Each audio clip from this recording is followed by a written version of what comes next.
Yeah. I don't know where he is. Yeah. I don't know where he is. There's me. I'm not looking though. Right.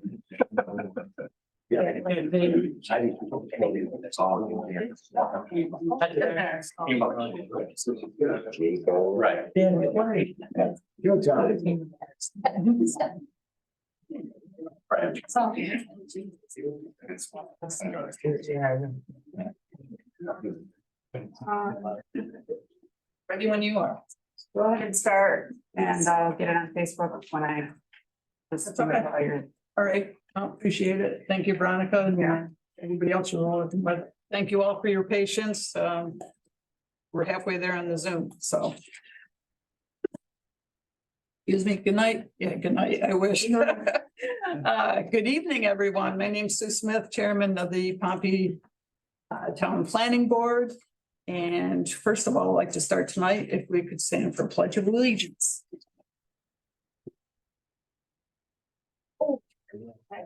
Pledge allegiance to Of the United States of America, to the republic which stands one nation under God, indivisible, with liberty and justice for all. How can As I said, I am Sue Smith. I'm Chairman of the Planning Board. And introductions from my far right is Board Member John Shaheen, Kevin Corson, Secretary of Planning Board Sarah Judas. To my left, Dan Bargabas, Deb Cook, Carl Fahrenkrug, and Roy Smith, all board members, and our town attorney for the Planning Board, Jamie Sutphin. Our town engineer and codes enforcement officer are not in attendance tonight. I do see some various board members and supervisor in the back also. So again, thank you all for coming. First of all, on our agenda, reviewing our minutes from the board meeting on July 17th. There have been revisions submitted by John and Carl. Does anybody else have any revisions or corrections? Hearing none, is there approval for I'll make a motion to approve the minutes. Kevin? Second by John. Further discussion? Hearing none, all in favor? Aye. Any opposed? Motion carries.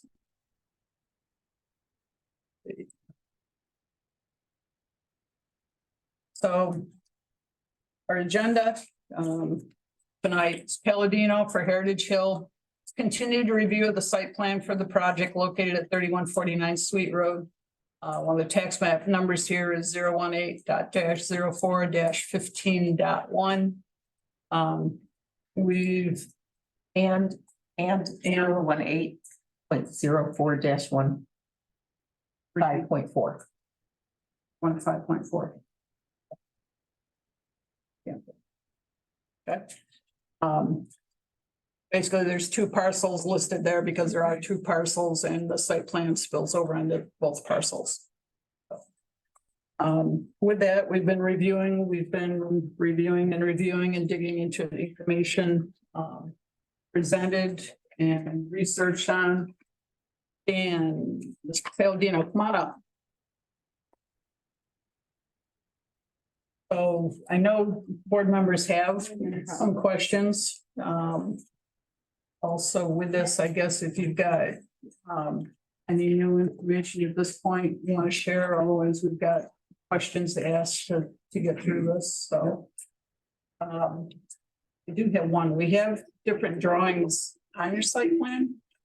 And just want to verify who drew them. That's when I look at like that, there's no name on it, but there is on those. So this for records for this. Let me know, that's the survey. Site plans were done by Pat Lamy. He's the architect. Certified architect. Landscape architect or just architect? Just architect as far as I'm aware. The plan that where everything got labeled and everything got put on there was done by Pat. Pat with engineer that did like the structural engineering on the building designs, et cetera. And just when, and if this should become approved, we would want to have a condition that that would be signed by the professional.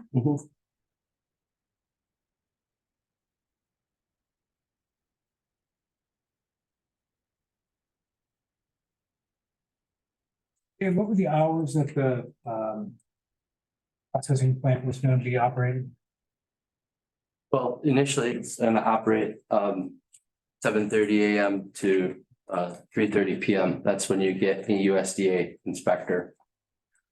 Then you have the ability to pay, if you need additional shifts, to pay for an inspector to come for subsequent shifts after that. So we asked for the ability, obviously, considering future growth, that asks for 3 shifts, but initially we can do a large volume with 1 shift, so. In the original narrative that you gave, that you talked about, that first shift. Talked about normally, additional shifts might be smoking and there'd be less people. Does the inspector have to be there for that, or is just your employees just watching the smokers and turning or shifting or whatever? If it's going to USDA packaging, the USDA inspector has to be there for that. For the smoking Or process? anything happening in that clean room, you're basically building a clean room. Yeah, So we're doing 3 shifts. Is the county reviewing as if you're gonna do 3 shifts and their approval is based on that? that's what we're asking, yeah, to review and approve based on that, so then we're not finding this increase in demand and we have to wait, a month or 2 months for planning boards and stuff like that. We're saying we want the ability to be open for those, but obviously, How many days a week? that would be 5 days. a week. 5 days. Yeah, you wouldn't get a USDA inspector on the weekend. Weekend? Yeah, no, there's no weekend business with that. That's why I said the parking is very symbiotic with ebbs and flows of Heritage Hill, 2 different volume times when they come in and go. So is this gonna be done Ways and Staggerwell product, or is it gonna be with Heritage Hill? We'll have the marketing, once we have approval, and we're not gonna spend the money on it, so that we'll have a branding. Right now, there's been an LLC established to potentially move, to get banking and stuff like that done. It's just Palladino Farms Meats. We really want Palladino Farms, the whole purpose and intent was for Palladino Farms to be the center point focus of it. And, we're always a beef farm. Always have been a beef farm. There's been livestock at that farm for 178 years. The stone walls were originally built for livestock. It was sheep. But ever since my grandfather's been there, he did have a dairy for 10 years. And when he sold the dairy and started the farm equipment dealership, it's always been beef. So my dream was to be able to raise beef herd that you could process. And then as I got the relationship with Jeff, he had that expertise. So Lees and Steigerwalds will remain in Syracuse Lees and Steigerwalds. This will either be branded Palladino Farms Meats or a researched name, but the story and the marketing of it is about the farm.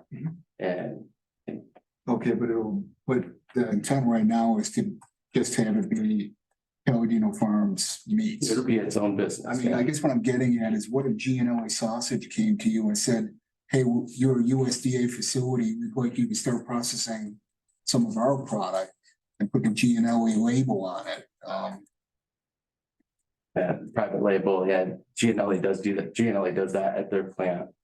Jeff's talked to them about their volumes are crazy, but no, I mean, it's a similar thing as our beer, your value, the value of this is not as a manufacturing facility.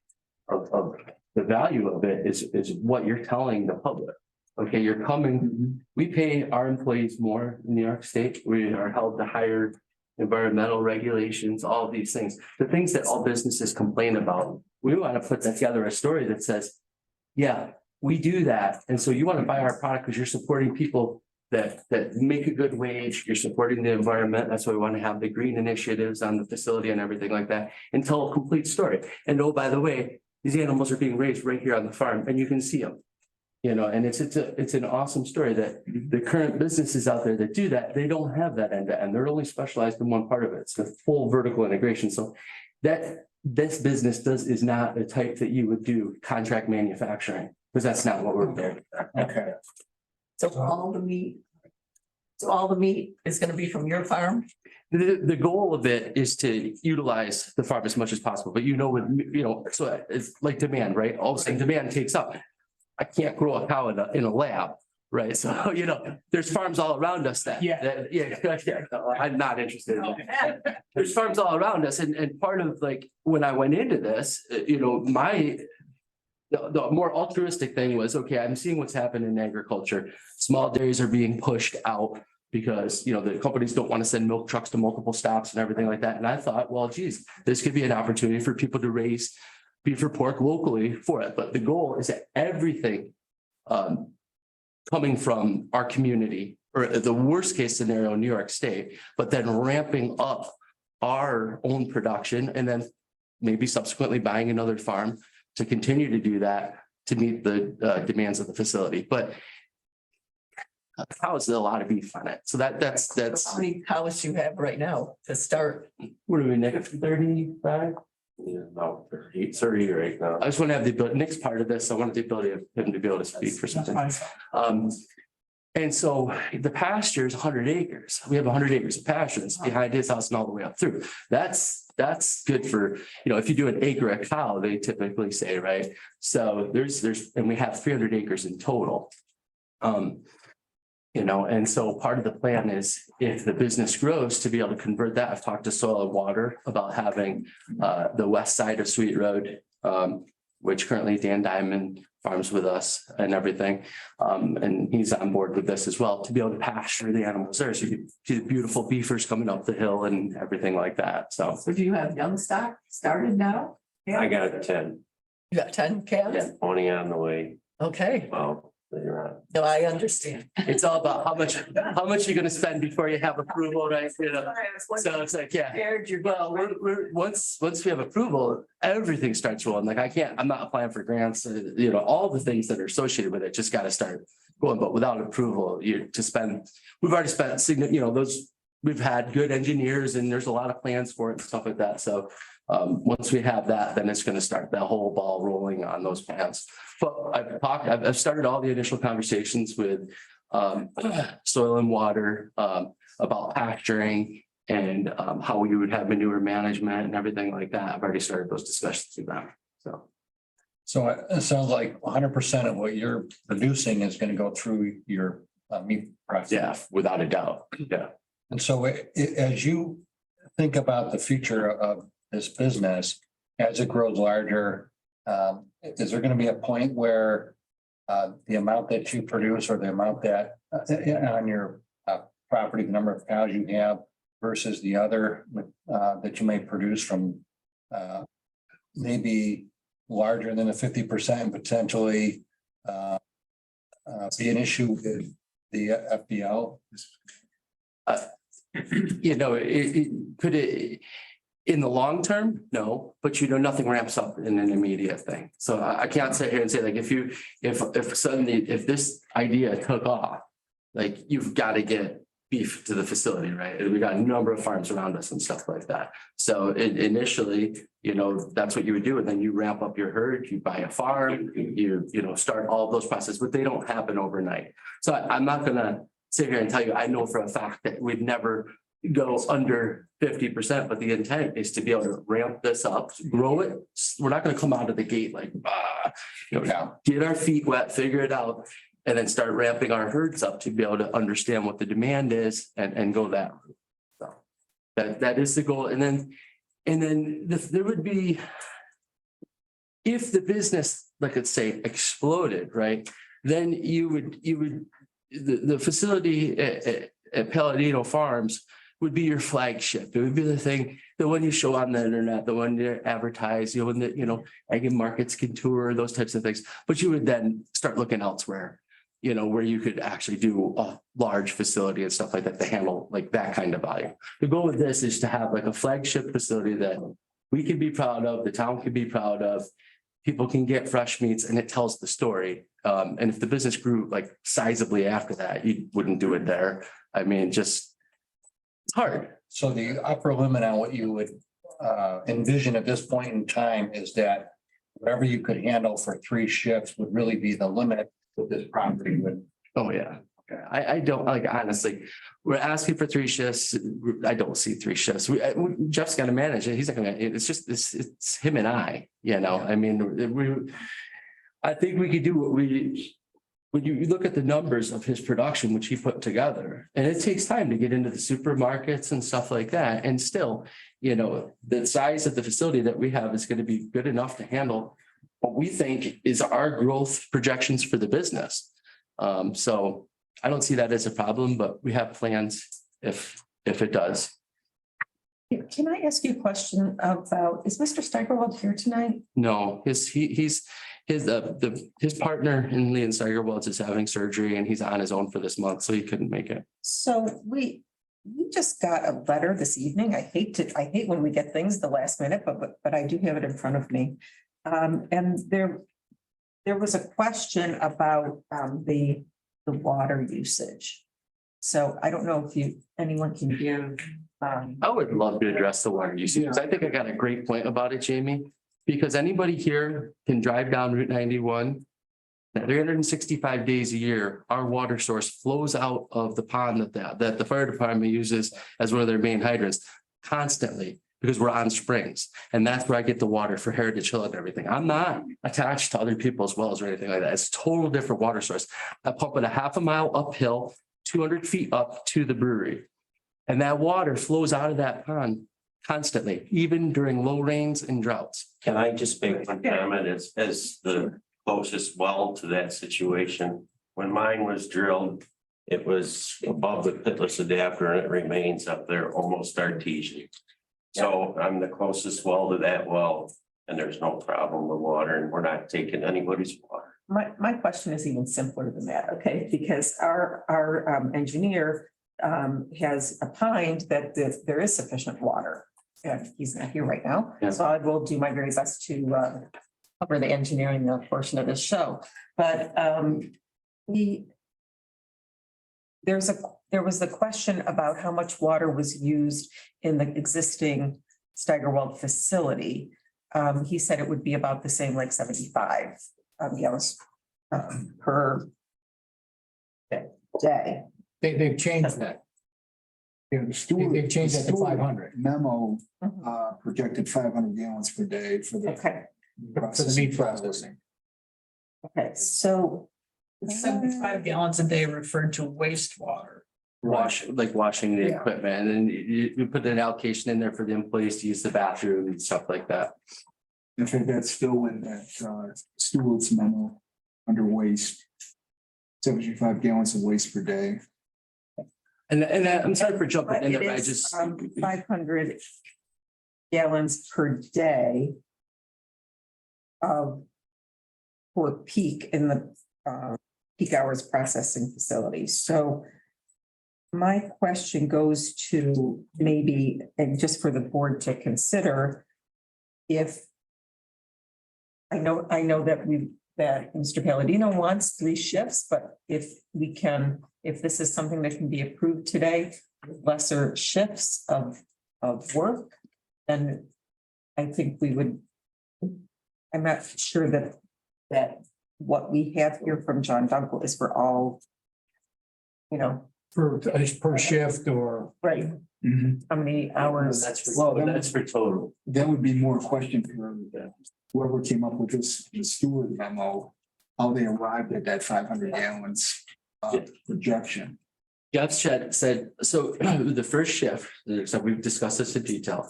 If you just did the first shift, it would be 75 gallons. If you added a second shift, it would be a portion more, but it would not be 75 gallons more because you're continuing on your production. You're not cleaning, you're just spot cleaning and everything. And I can tell you from my facility where I have 30 employees and everything like that, I'm not generating that kind of water use out of the bathrooms.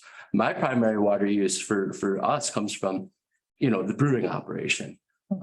So I just I can't see 500 exceeding 500 gallons at all in that facility. And we're gonna know because we got capture tanks. So you're talking 75 gallons or so with processed water.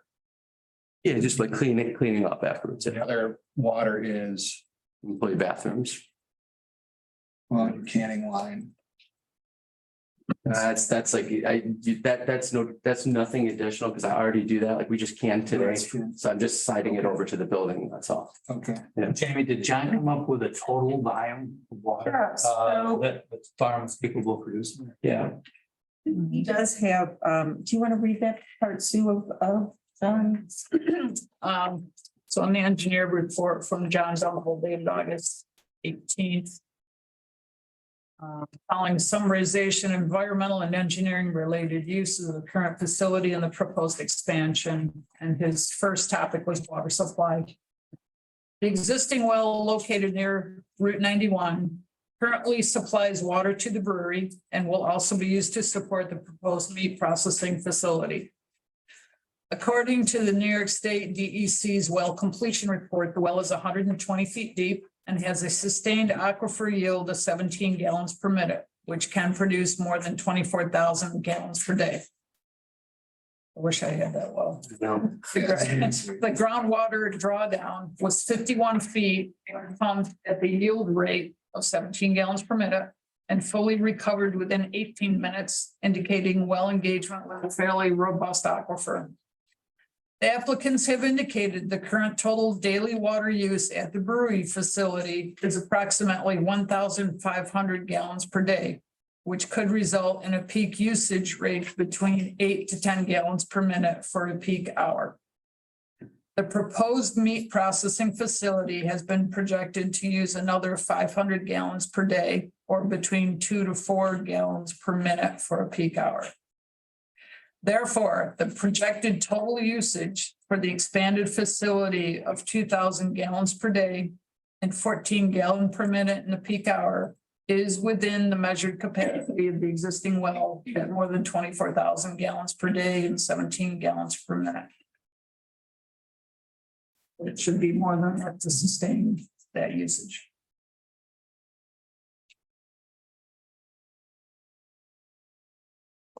what was the comment about the 75 gallons per day that people are referring to? It's a comment, that's what Jeff, when asked by the board, when we were, one of our initial meetings, what the cleaning use would be, based on his experience at his facility, it was 75 gallons. Because he just doesn't use a lot of water. Again, this is process, you're basically using everything that's coming in, so you don't have things that you would have in other types of facilities. Well, I think it was just a confusion. 75 gallons for cleanup.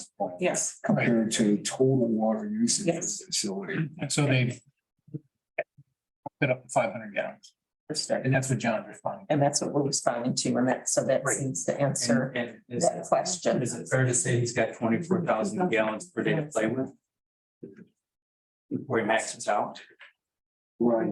Because the people demand- But then I'd have to, my septic field is designed, that huge septic field for 3,000 gallons. I'm not making that thing any bigger.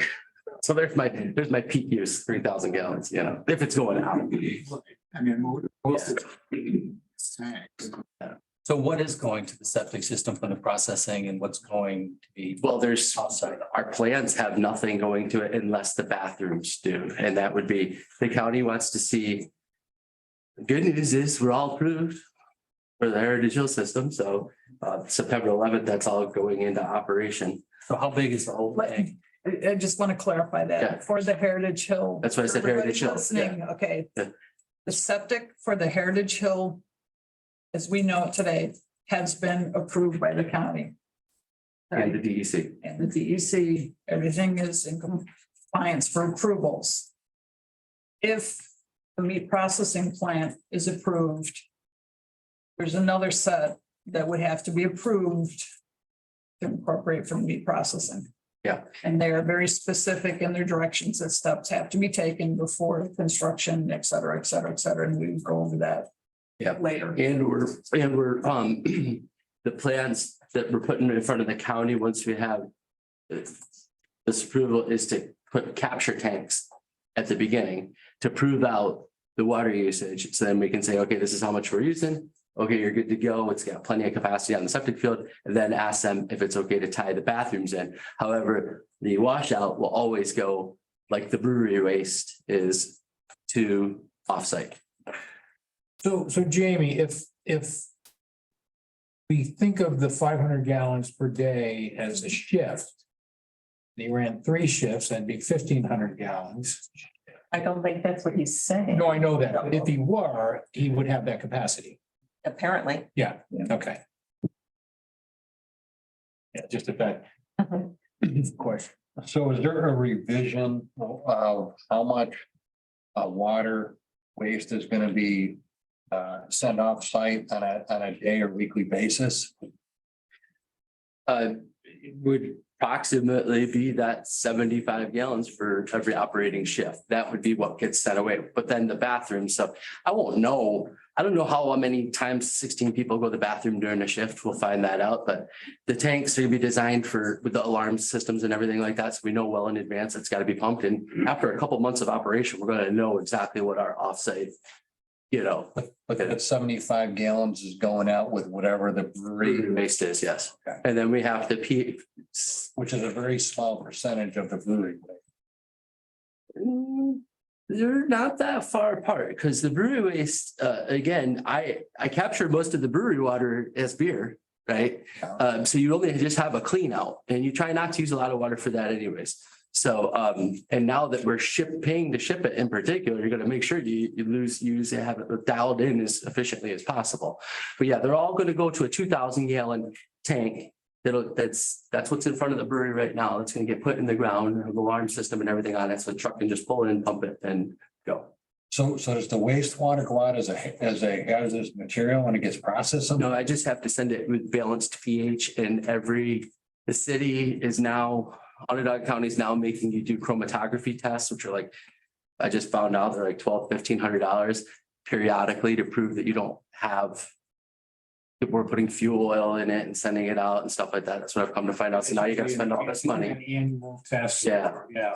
But going in, I just have to show balanced pH. That's what they care most about. That's what's going in. So they just do that with baking soda and stuff like that. Sue, would you like to maybe, because we're talking about that wastewater, do you want to read what John Buckle had to say about that?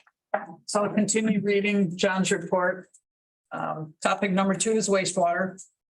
Current septic system for the brewery facility has been deemed inadequate by the Onondaga County Health Department. A replacement system designed to treat and dispose on site of up to 3,000 gallons per day of wastewater from the existing brewery restaurant complex was approved by the Onondaga County Health Department on March 28th, 2022, but has not been constructed and did not include the proposed meat processing facility.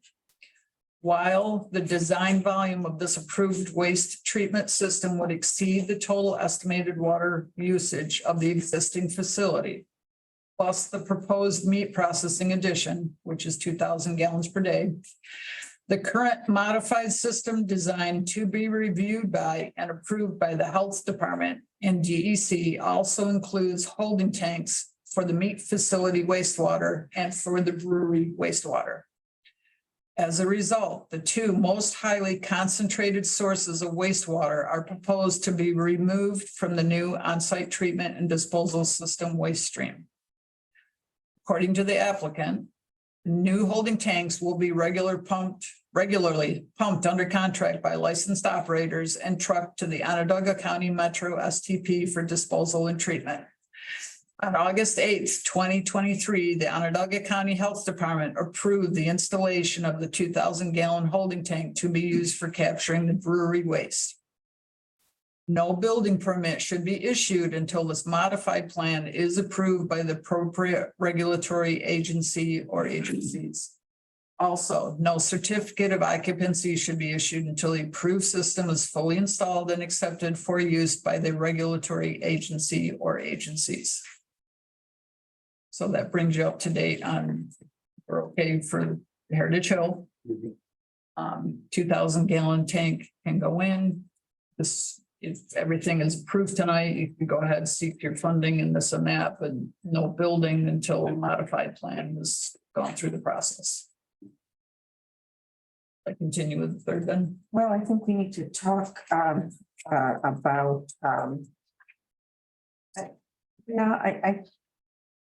I'd like to talk about noise. That was it, that, you know, noise and hours and so forth. Number 5 on here. But it's a. That's big fun. That's up to you. See. I'm gonna keep reading the engineer's report. There's 4 more sections. On the comments of this, and then I'm gonna make a comment as it relates back to Onondaga County also. And then we can dissect a couple of these other topics. So number 3, traffic and parking. And again, this is still from our engineer's report. The 3 existing entrances to the property will remain unchanged and have been re-examined by the Onondaga County DOT as part of the current application.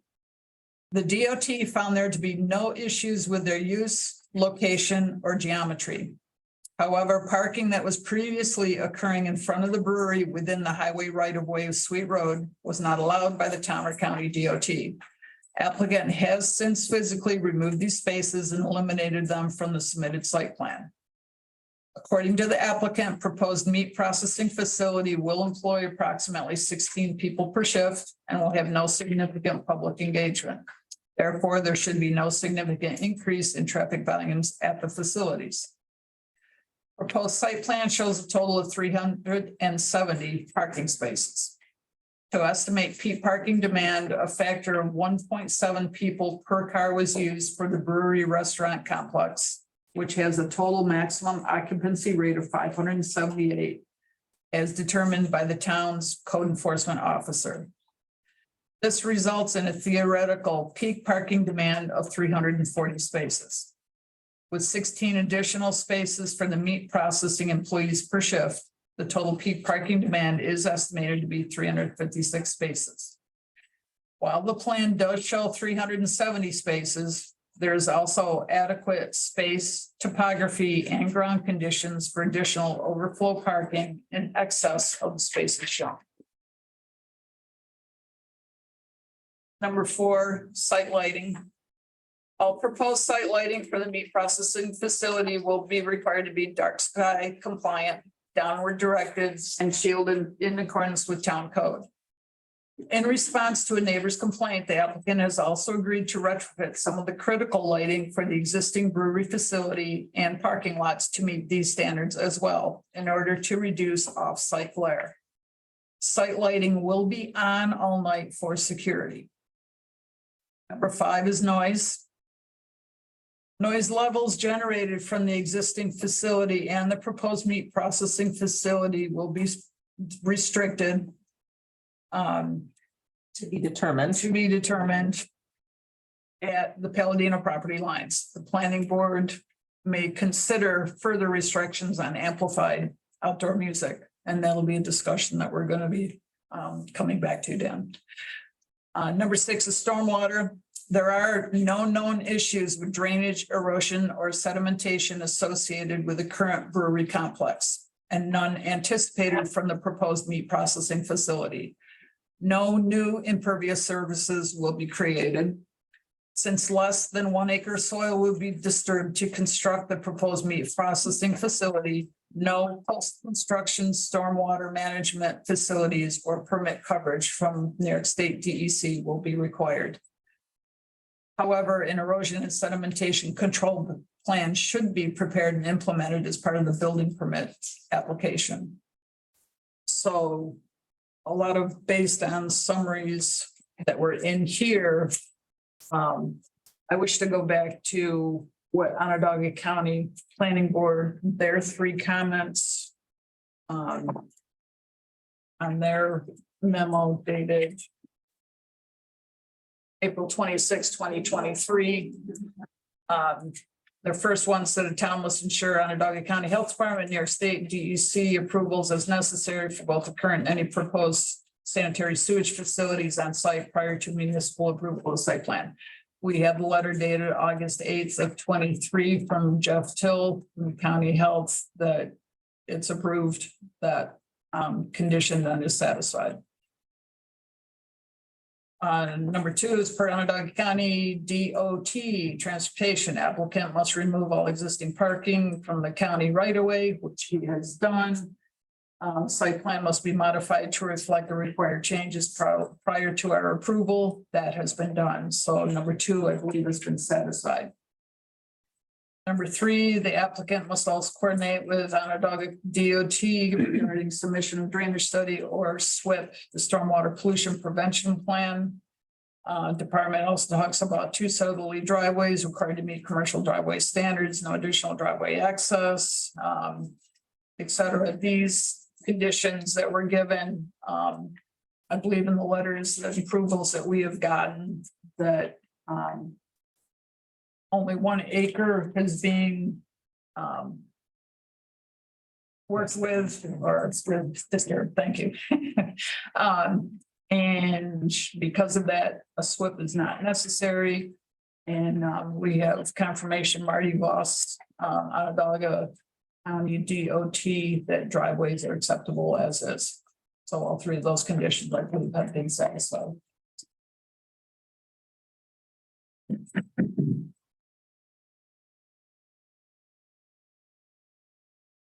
So with that,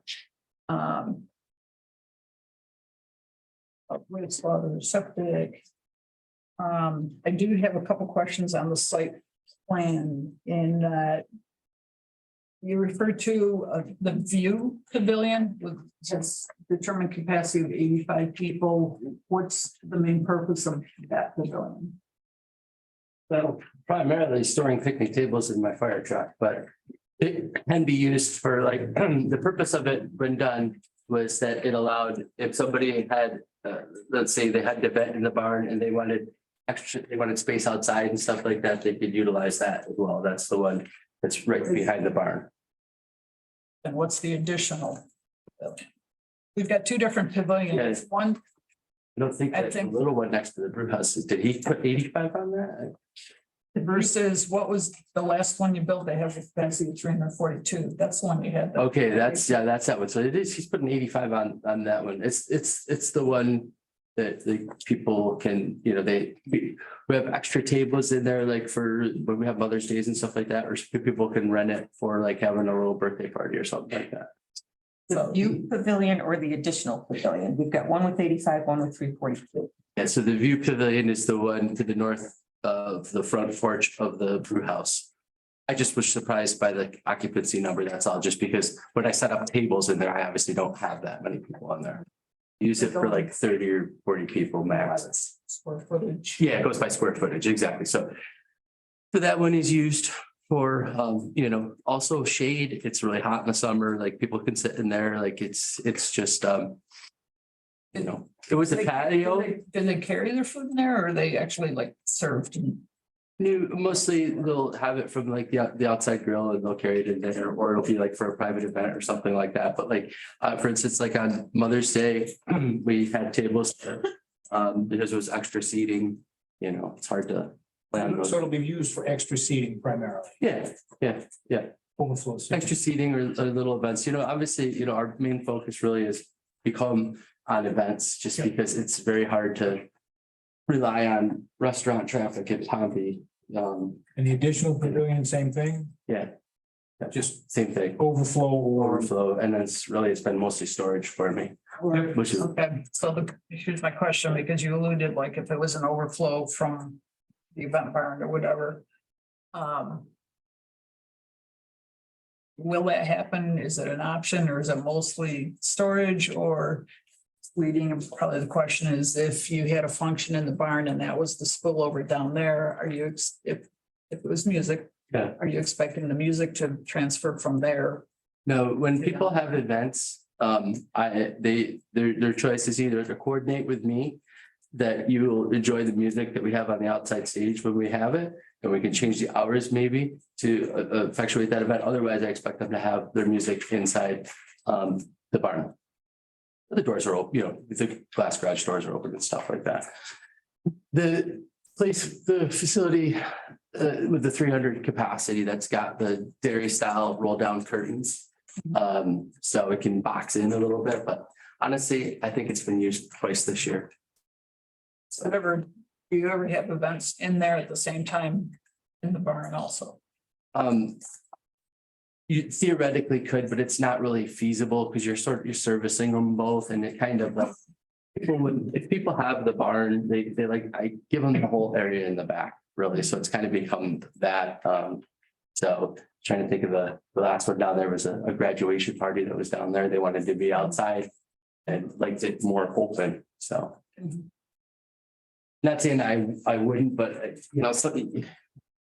Things you don't throttle too much because you want to take care of the ones that are there, so it just gives people a different option of what to choose, and then I can store stuff in there in the off season, so. So what we're trying to determine, and I appreciate your narrative, is that the site plan shows 370 spaces. And the maximum spaces on this site, according to our engineer, is 370, right? That parking spaces, which is 578 people. So when you start looking at all of the capacities, if everything was operating all at once, you had, you know, you can have more people than that. Let's forget about special events and those big Empire Days Bourbon. Right. So I think what this board is trying to wrap their arms around, and I'll let you all continue with your questions, is how can we put appropriate restrictions on this while also allowing you to operate in the manner that is appropriate? But it's pretty, I think that's pretty easy, JB. I can give them to you because we don't advertise that for 300. I would never put 370 people down there. Maybe the square footage. I maxed that. What fits that one facility out at 140. Which one? The one that The view the view pavilion? pavilion. Well, no, The view pavilion or the- Can we just make a total number of people? all right, so we allowed call, on site? let's get the names. I'll give you the names. Okay, so you got the Sunset Event Barn, which is the main barn, right? And then the Sunset Pavilion is behind it. So we're going by how The view they were pavilion. labeled on your site plan. Yeah, okay, yeah, that's it, yeah, so it should be that, or if I can just look real quick.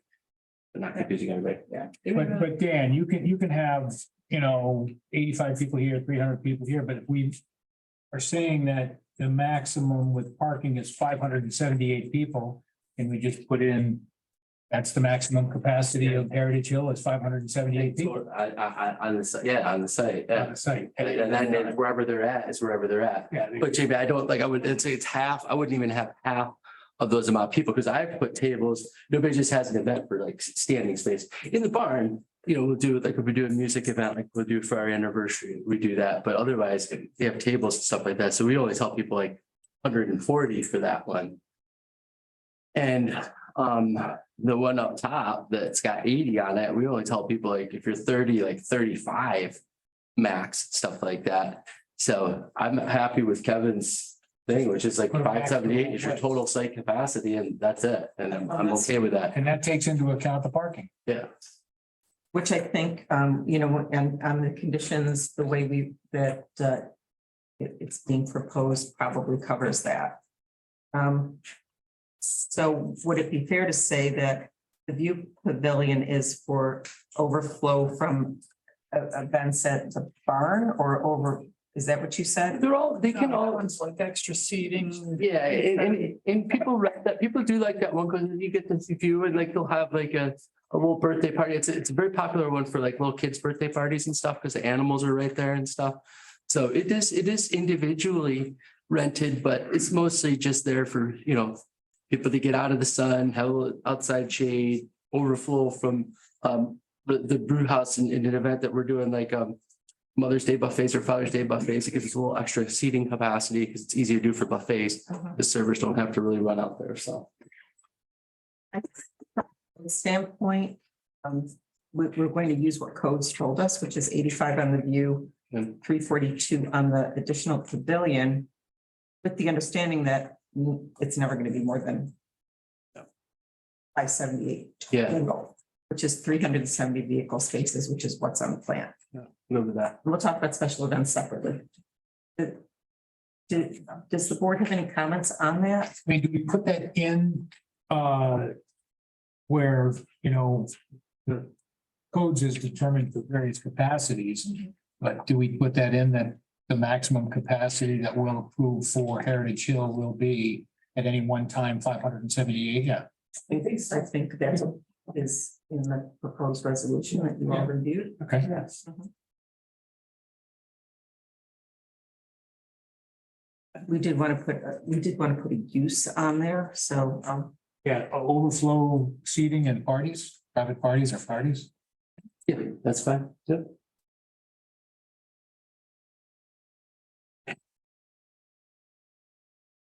Hours of operation and days. Not to meet co-packing, but you know.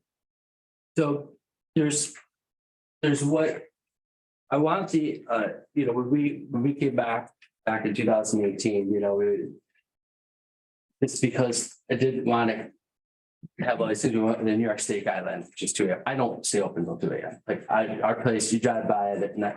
All this summer, I've closed at 9 because there's been a small workforce and I don't want to push it. Last year during the summer, I did close at 10 during your peak summer months because we go with the sunset. Our biggest feature is sunset. Yeah. And so I've always tried to make sure the music never doesn't go past 9, but I wanted to have, if somebody's having an event, like we have the David's Refuge event, which raised like $200,000 for them. You know, they had music and they wanted to go, you know, till 10 in the barn or something like that.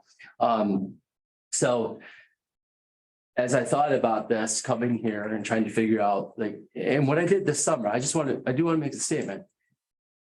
This summer, the hours that I had for music, probably like the 3 to 6 and stuff like that, is horrible hours for summer because I don't have enough shade there and people don't want to sit out there in the beating sun. But I was trying to find ways to, you know, believe it or not, I am trying to not be impactful despite when I constantly hearing. Stopped having big bands and stuff like that and kept it to more single or duo unless there was like some special thing, or we'd occasionally have a band, but have it be earlier during the day. So I guess what I was saying is that looking that we're moving a lot to events because that seems to be the most sustainable way, is we could have events any day of the week. Most of them happen on the weekends. If I'm running Heritage Hill, just the restaurant and the music, I wouldn't want a band on the outside stage past 9 o'clock at night. So I'm coming in from out of town and somebody tells me about with beer at Heritage Hill. And I look up on your website. What are your hours? So our hours right now are Wednesday, you know, we toyed with lunch, but just no lunch crowd up here. So Wednesday, bar opens at 4, kitchen opens at 5. The restaurant closes at 9 on Wednesday and Thursday. And then on Friday, we open for lunch at noon, same thing. All this year, I kept it to 9. Ideally, in the summer, I'd like to be 10 o'clock on the restaurant on the weekend days. But so Friday and Saturday, open at 11 on Saturday, and then Sunday I have brunch. I used to have Saturday brunch, but it just wasn't enough people, so I eliminated. You know, you're always playing with time is trying Sunday? to find it. Sunday's 10 a.m. and then we close at 8 p.m. an hour earlier on Sunday. And Saturday, what time would you close? 10? I want to be able to be open till 10 right now. I'm telling you what my hours are right now is 9, but I want to be able to open till 10. After 10 o'clock, I have no interest in anything. I have no interest in events. I have no interest in the restaurant. And, you know, honestly, 9 o'clock's good with me for the most part, but there is times, and as the days are longer, I like the option for 10 o'clock. And so if we had to put some parameters around that, I'm comfortable with that.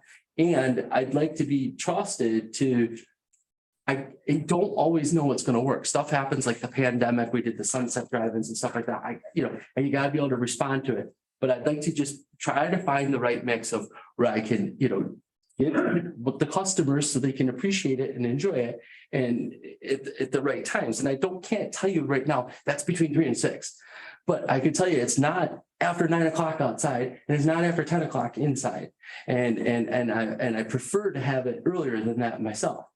I can tell you that I can adhere, and Nick will attest to this. We have been religious on checking the bands and music every day with decibel meters, both of us, and making sure, and we've not come close to 70 decibels anywhere out there with our readers. I downloaded it on my phone. Len Whittekin got Nick one. Len Whittekin, a neighbor, he's our music guy. He knows music. He does a good job. He cares. He's a neighbor. He knows it. He's had discussions, and he knows I more than anybody, I'm more conservative. I'm telling him, like, I don't want to leave. I don't, no bands with the, I know somebody had complained because we had drums and it was a local girl that just wanted to be able to play. People heard it, but we're still tracking the decibels. Let's. So maybe- what are the decibel readings? I'm seeing 45, Nick. I don't know. You speak. I went to all the problem spots, all the controversies. I hit the Oakler hedgerow. I hit the Pratt's Falls Road hedgerow by Sherb Bluffs all the way up through. I hit the Michael Ave hedgerow for 2 bands, 2 days. And I got a reading of 38 to 44 at all locations at the property lines. And the only thing that spiked it was a bird flying over. It went 50. That's what happens to me too. But It's true. that's, and that's honestly, we're considerate people and we consider your ideas and your problems, but we're trying. I mean, we can't take, maybe it escalates over like an echo type thing that these people are reading, but at the hedgerows, I did it twice. I can keep doing it every single time, but every single time it was 38 to 44. I'm sorry, can you say? Right at the facility. Right at the. Yeah. So like, I'll get, and it's funny, like you can even, I mean, I remember, John, you said this, like, it sometimes does depend on the wind and stuff like that. So I check that. So I know if the wind's going, I'll go over to these, but Ann's sitting right here. She was there reading like directly in front of the stage at the outside bar when Terry was working. And that wasn't even at 70 right there. So like, and I'm on back porch. 68. Yeah. But we were, I mean, if you don't mind. It was in the low 60s. Low 60s right there. And that's directly in front of the stage. So, and I've gone around with the golf cart, checked them all. Like, it's just, look, you're going to hear it where you hear traffic, like we hear the birds, we get it and stuff like that. I didn't do double headers like I did last year. Like I'm trying to, but Yeah, I hear you. Yeah. I hear you. So let me try to direct the conversation a little, which is let's talk about the music. Maybe like the times and so forth, but I don't think the DBs are an issue. And from what I understand of the sound engineering, it's not the DBs always, right? So one of the big controversies all over the country is pickleball. Like DBs Yes. are very low. Yeah. But when the sound engineers come and say it's not that it's not about the DBs being low at the property line, it's about whatever you're hearing, the click and the unevenness of it. Music, if it's bass music, it's from a sound engineer standpoint, a different feel, right? So not questioning your measurements, and I don't think that this board does either. And we do certainly are going to talk about DBs at the property line because you have to, because that's kind of the only real measure. I do have a question about the decibel Yeah. levels. So when you're measuring, So you measured at the facility and you have whatever those numbers are, have you ever measured like at the road with essentially no sound from the facility to get an idea of what the sound level is without you guys essentially producing any sound? Because you need some reference points to be able to, you mean traffic sound? Yeah, so for example. Background, back forward before, is they talk about office noise. And inside a car is 60 dB or 60 miles an hour is 70 dB, and we're talking numbers that are much lower than that. And it talks about normal conversation and background music as 60. So based on what you're telling me, is it sounds like the numbers that you're getting are lower than some really basic things that you would have on a daily basis, just like conversation right And the now. other thing you have to remember about measuring decibel, the EPA puts out a community noise decibel reading, which is a time weighted average. So you don't just read that decibel at that moment. You read it over a 24-hour period and it's the average decibel level. So it might be 71 1 minute, it might be 42 the next minute. So it's their 70 decibels is based on a time weighted average over a period of time, not just that one. You know, when the car goes whizzing by or the tractor trailer is using the Jake's brakes and you've got that dB meter out there, it's gonna pop up higher, but it's only for that second. So just take that into consideration. It's not a one-time reading. It's a reading over a period of time. Well, yeah, but the readings that they're taking are instantaneous readings. Correct. I get that. And they're Taken well over below multiple songs and making sure that, you know, because some songs are quieter, some are louder, it's a checking all that, but he's still right. When a bird flies over it, it spikes it every time. Yeah. What sort of birds do you have over there? Surprise. So, I mean, I think that the thing is, so there's outdoor music, there's indoor music. Timeframes he's talked about. And I think that's the discussion this board needs to have is, you know, what are reasonable limitations on that? I know that people have suggested that the barn doors need to be closed. I don't know if that's reasonable if there's music in the barn. I'm just throwing these out. These are all for discussion purposes. I think there's only music at the bandstand, Mhm. right? So I think that would be a reasonable limitation. That's something that has been said as being true. So that's, So saying that the only outdoor music is at the bandstand. again, the discussion. You with that? Well, you know, it depends, like, so excluding the major events, Special events. excluding special events. Yeah, but I'm giving Yeah. it today. I mean, my biggest thing is I'm open to a lot. All I ask is that it apply to all the other businesses in town, because we do the same business. So I realize that I'm the only brewery, but as we're doing events, you know, the ones that were recently approved up there, you know, longstanding one down here, having outdoor music and stuff like that. I have to, as a business, be on a level playing field with everybody else. So if it's something like that, I can be on a level playing field by agreeing to that, stuff like that. But if I had to box something else in that's different, that's where I really can't agree to that, because I can't compete. And that's we're not here to What put me in that do you position. think we boxed in that you can't compete? No, nothing yet. That's all I'm saying. That's why I said that's fine, because I Don't even put bring it, that up yet. yeah, okay, all right, yeah, Don't all worry about right, that. yeah. So, I mean, Box in, let us know. Yeah, okay. as far as quote business, I think you have to be careful about that, because this is the FBO district and it's different rules. Yeah. And this board has very wide discretion on reasonableness of regulations and that, as opposed to if you were in a business zone doing a restaurant or something. But so that's it. Okay, outdoor music only on the bandstand. Yeah, yes? Yeah. Um, I have another question Okay. here. So Sound can be very directional. It's my house. I mean, like, for your house. right, like, I mean, I personally live there. And like, sometimes I have a speaker outside playing music for myself, you know, or something like that. We're talking about if it's a business related to the business. Relating to the brewery business, right?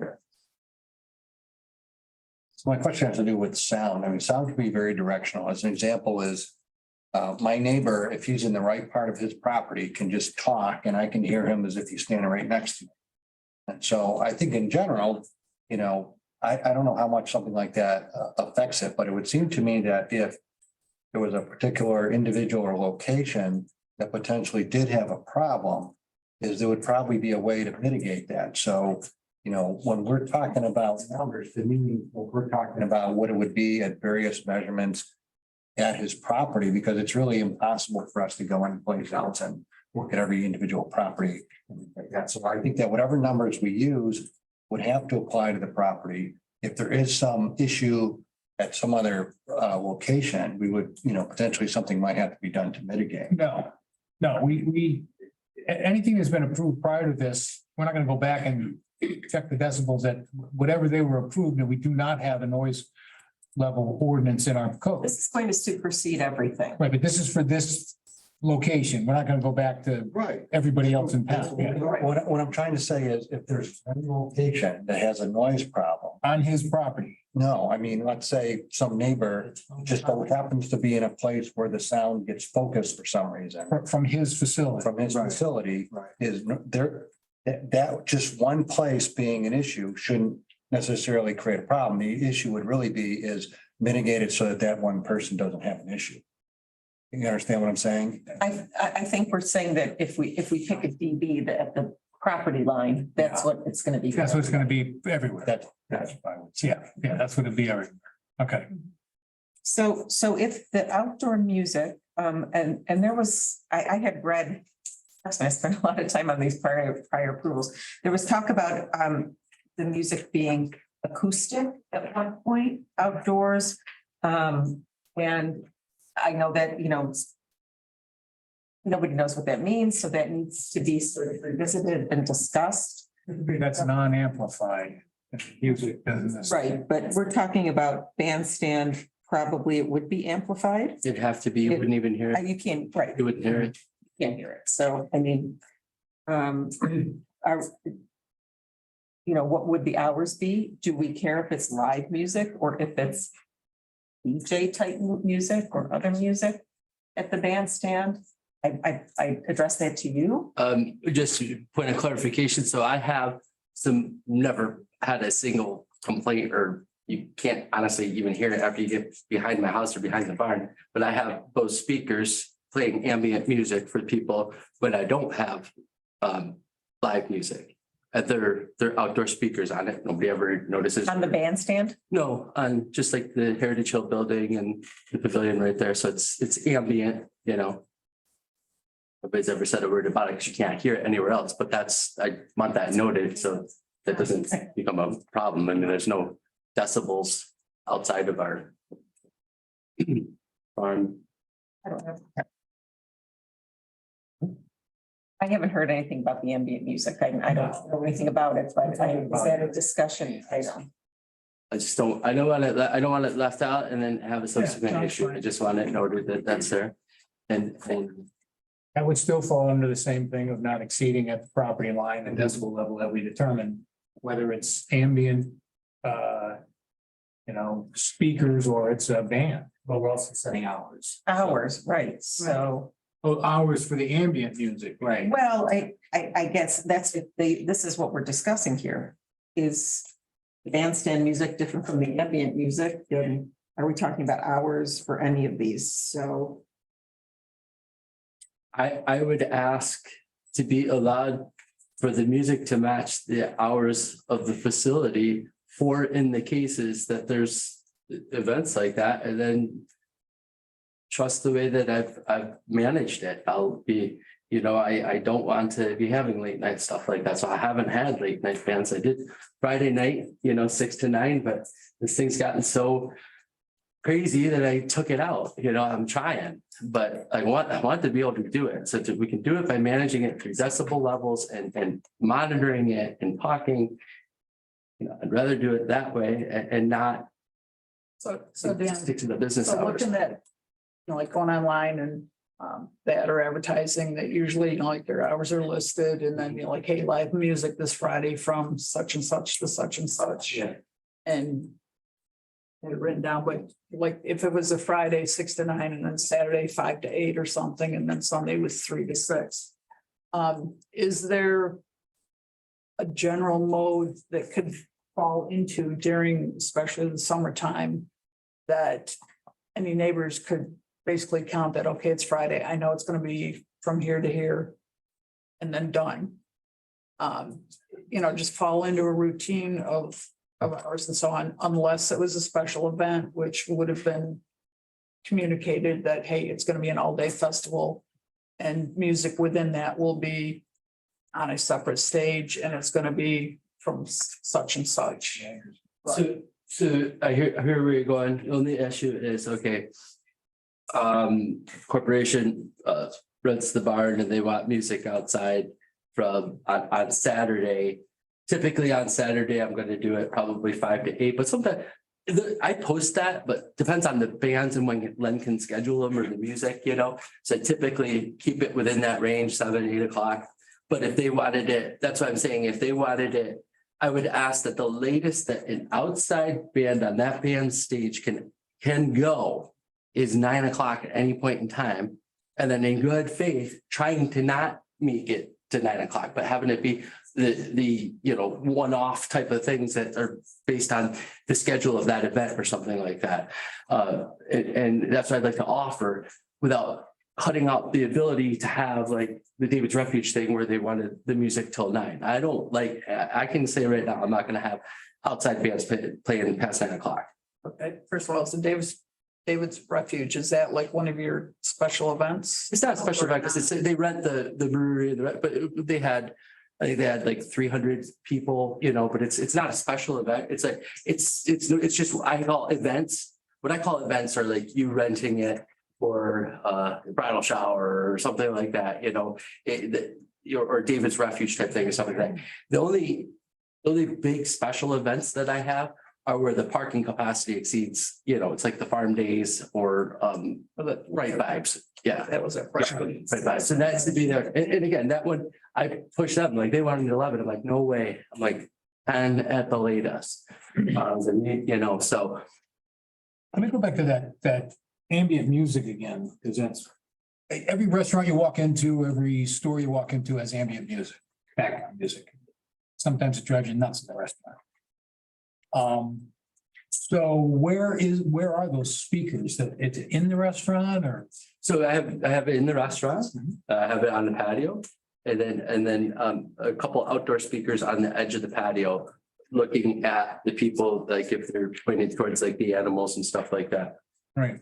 If you have a band, are they on them or the band takes precedence or? No, I shut them off. Yeah. It's zoned. Yeah, we have it all zoned and with bows, you know, we even changed the inside, so it's all directed down now. It's a big thing for us. People associate it with Heritage Hill. It's key part of the success of the business. I'm very particular with people when they're doing an event to stay within those parameters and hours, but that's what I'd like to ask is that I can say I will not go past 9 o'clock at night on that outside band stage. And I can also say I will try not to even go to 9 o'clock, but I want to have the ability to be able to for those purposes. But try to push it as earlier as I can while still not having people roasting out in the sun. So. And again, the outdoor music is only going to be summer months. Yeah, you know, last year we got right through October, you know, it's a great October, but Yeah. can't bet on that every year up here, so. I guess the question is, I don't know, that, yeah, this is for from neighbors. Once you put something like this in place, and I know, you know, everyone's trying to be respectful and Dan's trying to be respectful, but when you got that, it's like, wow, business is booming every night, every day, from noon to 9 is music. Is that acceptable for this farm business overlay in light of the neighbors? That's your question for discussion. Compromise on that, eliminating, saying like, okay, maximum 3 hours a day, barring your, like the Bright Vibes or whatever. On outdoor music. On outdoor music, not including like if somebody then is renting this, is having it in the barn. It's the barn, again, to somebody made the point about the barn door, that's not possible being shut because that's when you rent the barn, that's part of the allure of it and stuff like that.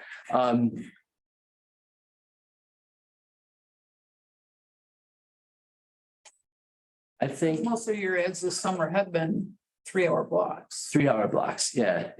We've had a couple that do 4 and then took a break, you know, because it was a longer day and stuff like that. If we can say, if we can not limit the days of the week. Because somebody could rent. I haven't had music on, last year I had music on Thursday. I didn't have any music, but like if somebody had it, I'd have that. I think it's reasonable to say a 3-hour block per day and just leave the days open And no later than 9. and no later than 9 on the outside stage. Like that. Again, and Sunday is 8, so. You limited it to your closing time, no more than 3 hours. Yeah, I haven't had music on those days, but yeah, that's okay. The closing, the 3 hours. the closing time. Closing Yep, time. yep. No 3-hour block, but no. Later than 9 p.m. 9 p.m. On the outside Wednesday, Thursday, but Sunday, they closed at 8, so Sunday would be earlier. Of course, right. So when we say block, we're talking about contiguous hours. It's not gonna be an hour and a half, half at night. There's not much value in having music in the morning. But no, I typically, it's very costly and the return on it is questionable. It's more like enjoyment for people. So, I think that's reasonable. I'm okay with that. Okay, so two more areas, the barn music. And the ambient music, right? Yes. So you're not gonna have the farm music and stand music at the same time. No. I do count. And what is the volume on the ambient music? And the ambient Yeah, music? it's just. Yeah, I mean, it's like you hear it outside, but by the time you got to the animal pen, you don't really hear anything. Nobody's, And you typically have that all hours that you're open. yeah, as soon as you open up, you turn it on, it's just, gets the groove going for people. It's what's here, they hear it inside when they walk outside, they hear it and, it's just like that flow. Yeah, like any reference, so that's. Yeah. I mean, I just asked to keep it simple with that, just a decibel, because it's not been an issue. I guess I am maybe taking a little bit of liberty with this because of this issue. Going to open up just very briefly a question or a comment on the music and music only. You are to address the board.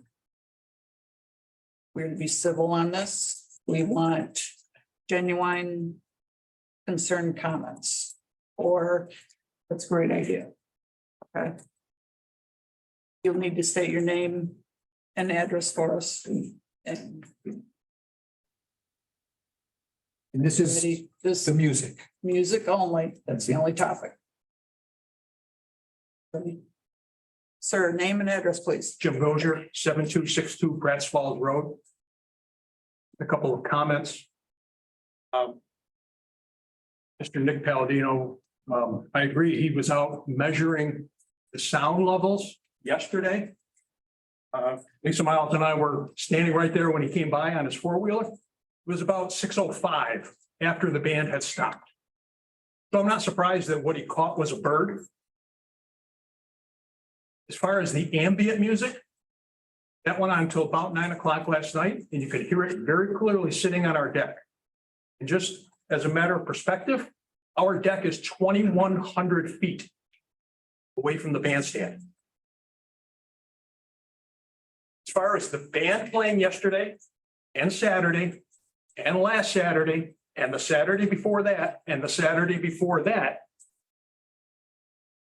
this past weekend, the decibel levels hit 74 on our deck, which again is 2,100 feet from the bandstand. So we can talk about directionality. We can talk about, maybe the wind is blowing this way or that way. The bottom line is that music comes to our property at an excessive noise level every weekend. 2 days every weekend. How many summer weekends do we get here? 13, 14, that we all get to enjoy our own properties? How many people move to Pompey to hear noise? We all move to Pompey to get away from noise, right? And what we have every weekend in the summer, we don't get to enjoy our properties. I don't get to enjoy my patio. I have to listen to music that I haven't asked for, that I don't like. I said this at the town board meeting 2 weeks ago. Mr. Palladino certainly has the right to play music. He does not have the right to make me listen to it. I have a question for you. You talked about dB levels. Did you measure those? And if so, how did you I measure? probably use the same phone app that Mr. Palladino did. Yes. Thank you. Green shirt. What do you mean? Yep. Dan McClung here, Michael Lab. To add to this, so you asked what instrument was used to measure the sound. At the request of audio engineer that I know of at SU, he suggested I buy a calibrated sound pressure meter. I've clocked 80 decibels on my deck last summer, and I've clocked over 70 decibels on my deck this summer. So, and I heard 38 to 44. I mean, if I take that out at night when nothing's going on, those are the levels I get. 38 to 44 is really, really quiet. Like I said, I'm getting 70 plus on my deck. For what period of time? For the whole time the band's playing or? But it goes up and down, of course. Okay. But the music is very audible. It's What is very audible. What does it measure in the day when music is not playing? I'd have to look. I've got a log. I'd have to look. I don't remember off the top of my head. But, so, thank you. Just gotta make one little correction, because I don't like to be assumed to do it. I did not go out on the four-wheeler on Pratt's Falls to check anything last night. I've done this periodically, but it was not me. So before people comment, make sure they know that I didn't check it after the band had stopped. Wasn't even there. That's all I got to say. I was corrected because it's wrong. And I gotta say something. Hang on. Okay. People, again, a comment, but not direct that, give us the facts. Or, yes, I agree with this. No, I don't agree with it. Looking for that kind of thing, please. Gentleman behind the woman there. Yes. Hi, I'm Len Whittington, 3252 Hattagary Road. I am the music director at Heritage Hill. And so at Heritage Hill, we used to have music from Thursdays, Fridays, Saturdays, and Sundays in the first year or two. And it's dwindled down to Saturdays and Sundays. Saturdays are 4 to 7. And Sundays are 3 to 6. The bands that we have, we rarely have had a band. We had one band outside, and that was Funky Blue Root, and they were a rock band. It was on a Friday evening. It was last month. But everything else has been duos, mostly solo performers, duos and trios. Okay, and so the music is not. If my wife bartends at the outdoor bar, oftentimes I go up to talk to her and I honestly can't hear the music from the outdoor bar. I'm not saying that these folks are wrong. They obviously hear it from their deck. I don't know how that is, especially on Pratt's Falls Road, which is behind the bandstand. So the bandstand speakers are facing the opposite direction. Why would the sound level be so loud? I mean, it's puzzling to me. The ambient music is a different story. There have been times where I've noticed it being really high. And I've gone inside, maybe I just arrived and it is loud to me. And I went and turned it down. It's a new system. It's brand new to Heritage Hill. It has to be operated with a laptop. And at times I've noticed, and these folks are right, the ambient music was a little loud, but it was by mistake. I'm quite sure it's not by design meant to be loud and obnoxious. It's background music for people that are hanging out at Heritage Hill. So, I'm a neighbor of these guys, I don't want things to be loud. But there's a certain amount, Heritage Hill can't operate, they can't compete with Myers Creek or any of the places, the other breweries or wineries, by not having outdoor music in the summertime.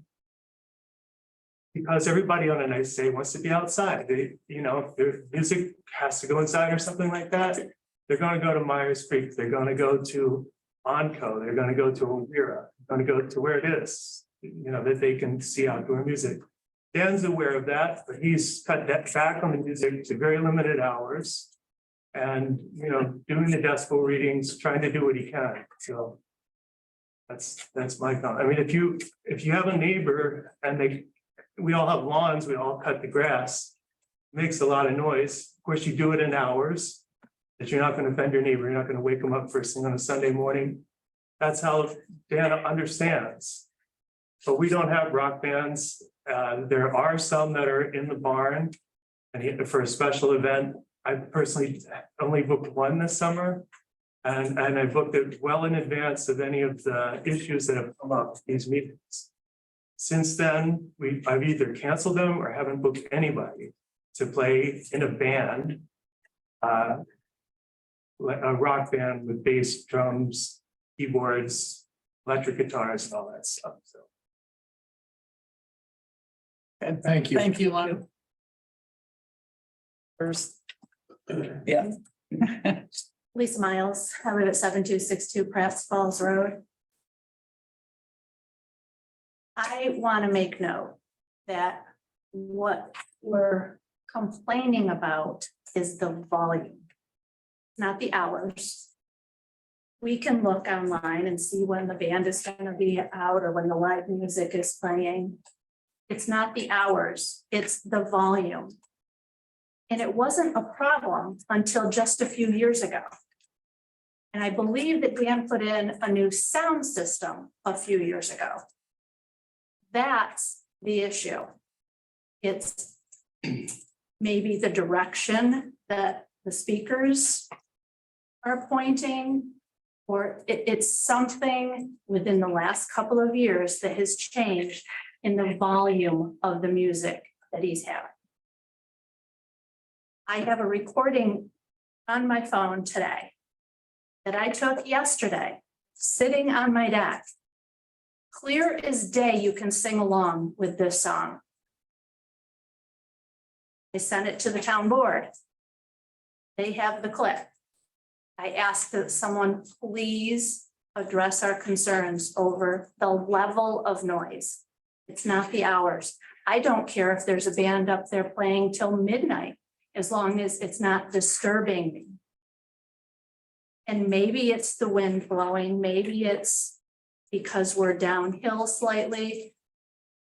I don't know, but it is loud enough for us to sing along on our deck every time there's a band out there or a music duo out there. Is that only on the bandstand stuff or on the barn? Are you asking me? I am. I don't know, because there's a tree line. I can't see where the music is coming. Or where they're playing. I used to go up to Heritage Hill to see the music when it was truly acoustic music, Dan, but something has changed. ambient, when did the ambient, the Bose speakers, that's. This summer, yeah. It's not, it's, if somebody, like I said, there's a soundboard coming for it that you could just have dials, but right now it's operating off of Ty Kowalski's laptop. And somebody probably just flung it up too high. I have it written down in there what to set it at, right next to the thing and stuff like that. 27 minus 27.5 is a reasonable amount where I've checked it and gone around. We have relocated the stage a number of times over the course of our existence, trying to find the right spot for it. It's oriented right, so the barn should block anything that way. It points right up the hill at us. I don't have my own sound system on that, so it's the same. We're using the same thing we always have. And Because tying in with her comment that trying to get to the root of the problem, what has changed then that if it wasn't an issue and now it is. Len can attest to nothing's changed. When Did the bandstand construction change? Did you add anything to it? Take off from it? Would you like me to answer that? The stage has moved a number of times, so maybe the reason why she can hear it more now than she did a couple of years ago is placement of the stage. It used to be tucked in up next to the barn. It's freestanding on its own out there. We've never had a sound system. There's never been a sound system at Heritage Hill. Each act, each duo, solo person, whoever it is, or band will bring their own sound system. So it's not consistent, but we're there to monitor how loud it is. But the But is placement of the stage may. Okay, but is it possible though, then in moving the bandstand away from the other structures that they were helping to shield some of it and now being out in the open, that it's created a different kind of chasm that was intended? Right. It's Just trying to definitely redirected it, right? And people, yes. But for- yeah. these folks. But then it's 6 one way, half dozen the other, right? Then it's. Another thing that could be an issue is, within, my background is, antennas and things like that. Speakers in a lot of ways are the same thing. It may be that the speaker you're using is more directional or more omnidirectional than the prior set. I mean, there's a lot of factors that can be influenced. They're individual to the artist. The artist brings their own. We tell them, point them like, right, at basically my house away, and up towards the brewery. The direction. It's like, I mean, you're gonna hear something that's going on. Like you hear traffic on 91 all the way up at my house. I can't ever guarantee that you're not gonna be on your deck and not hear it, especially if the wind happens to be blowing east, west, you know how Pompey it swirls. We've used the decibel reader because that's, what we heard with Mapstone's approval that she asked for. I said, let's do that. Let's start with that. Try to use that as a barometer, right? And we're all doing the same thing. And I can't, we're gonna create sound. Right? We've tried to be reasonable. We've tried to, I think our hours are reasonable. I think everything about the business, family friendly aspect of it. I'm not gonna preach about it, but I mean, it's a good business and does a lot for the community. And we try to be good neighbors. This whole year has been an absolute nightmare for my brother and I. And we're doing the best we can, but there's going to be noise and sound. There's going to be noise and sounds from the combine.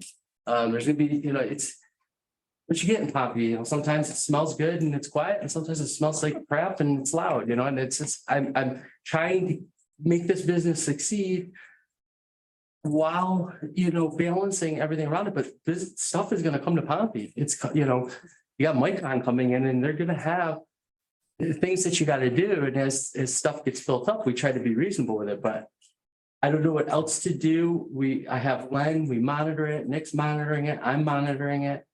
But I can't guarantee somebody's not going to hear something. It's how loud is it? Do you have to be on your deck and you can hear it enough to sing along versus is it rattling your windows? I don't think we're rattling anybody's windows because we're not rattling mine and my house is facing it. So can the town pay or hire a professional that's unbiased? Well, To go through and just get a baseline and monitor and. But that's gonna take a long time. That's gonna take, when he has a band there, when he doesn't have a band there, it's gonna be over a length of time. I think if we set a reasonable level. And then, have some codes will have to go, whatever, if there's a reasonable level. The codes would it's be going to have to enforce it. correct. So we have someone saying that on their deck it's 70 dB. We have someone saying on the property line it's 45. What's reasonable, and it's usually measured at the property line. Right.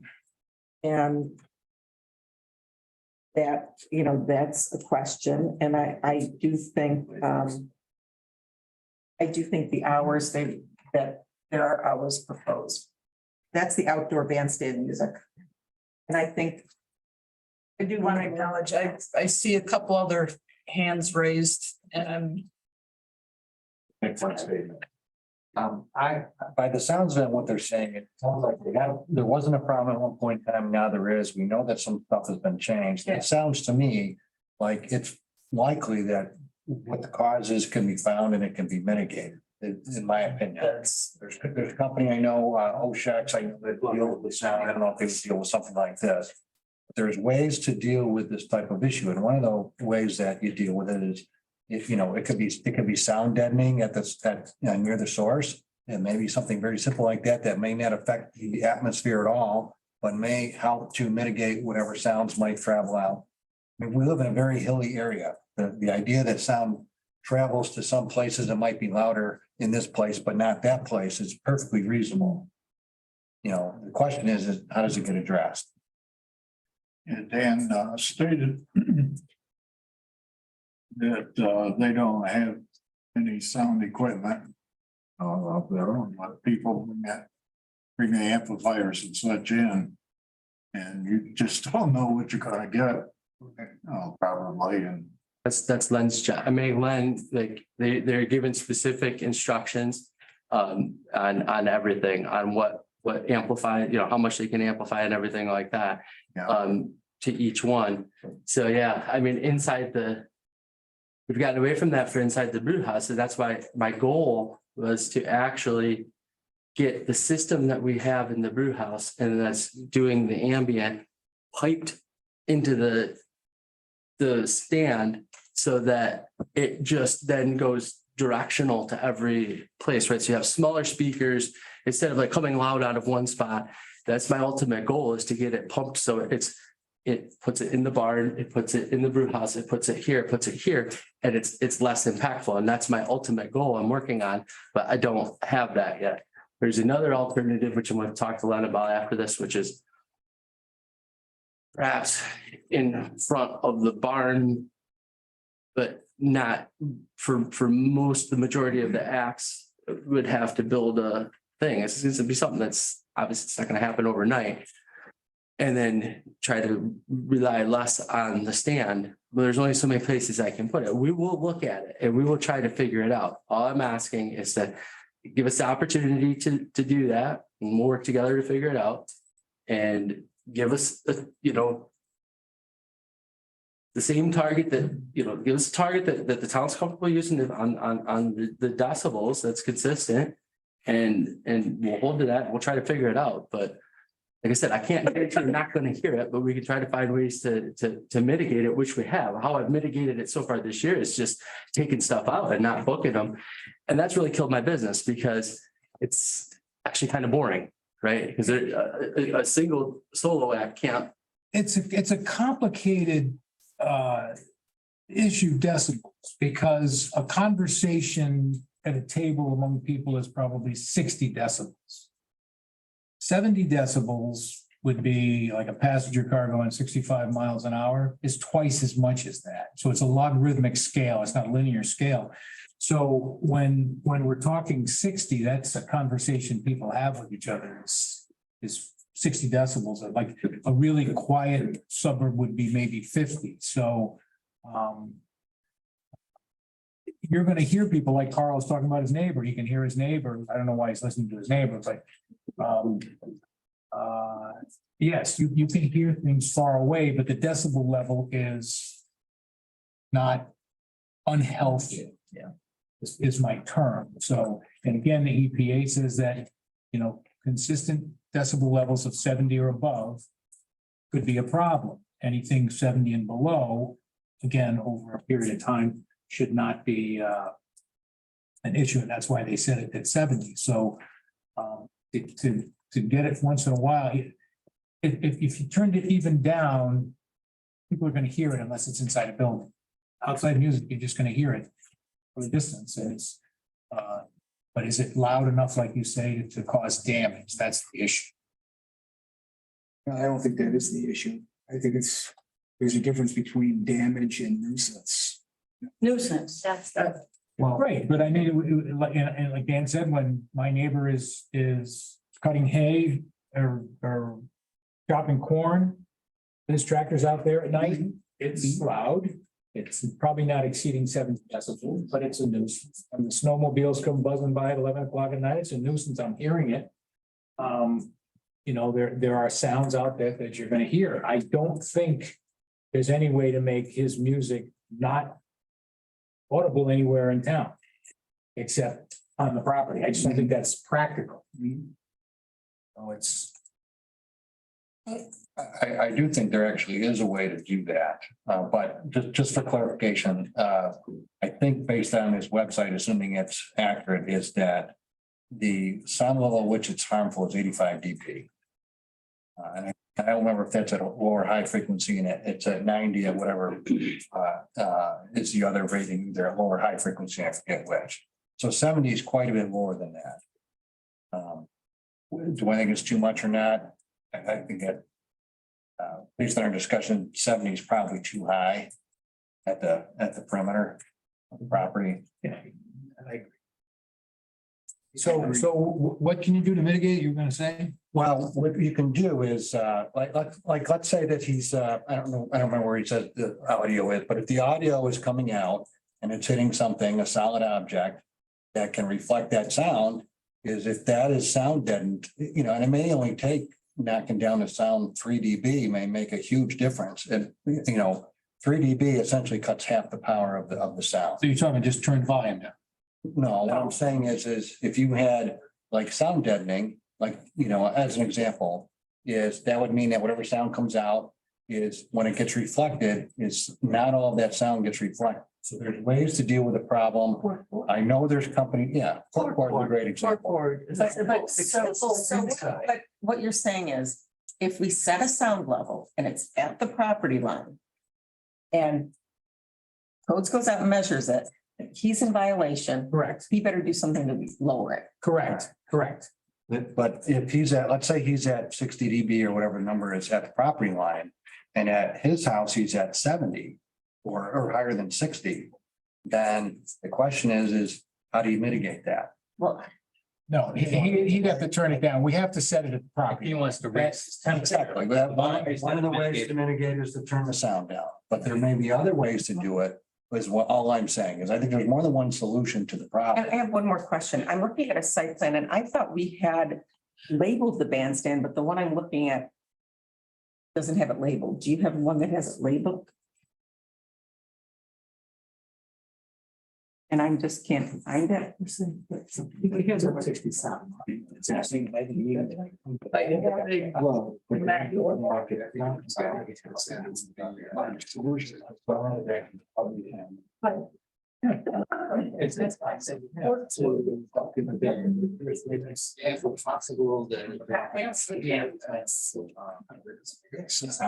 that. So it could be, so it's people save something else. Yeah, I don't know whether it could be the 80s, but I know it can be.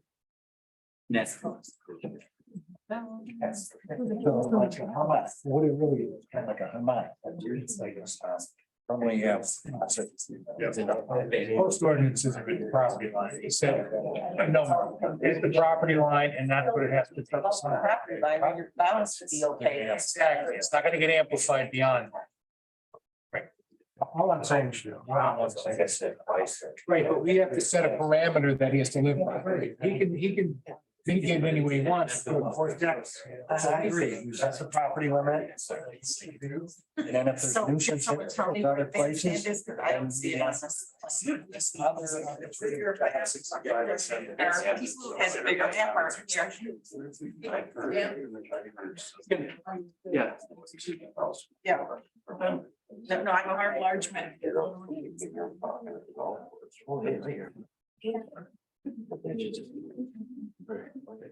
So I think we just need to set it 65 is long. Number 65 and 70 are just not 5 apart. 65 is long, it's probably- So we just have that as a parameter. And then we'll get back to this. It's not- Oh,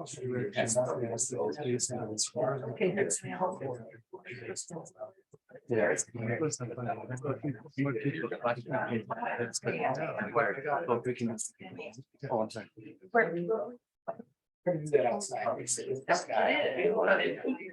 And all this stage.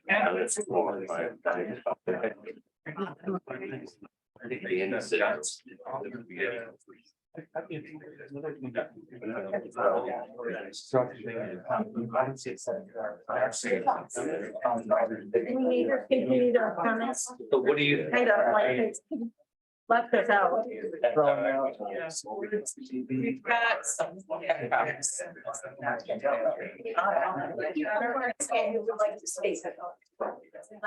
We could this. Back to order, please. So we am going to end the comment period. I know that there are others have hands up. but- Wait, you can't do that. I didn't have to let anybody speak. We have some info. We've got some other info that gave us some ideas. We're trying to work through this the best we can. Please be civil. We just had one. On our map, Jamie has got that now to know the location.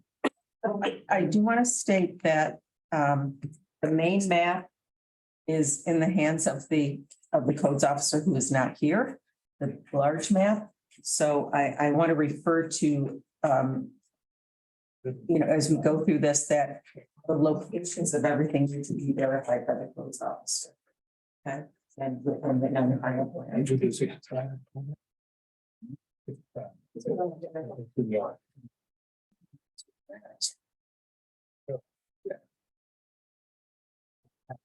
We need that's the parameters. Sound or.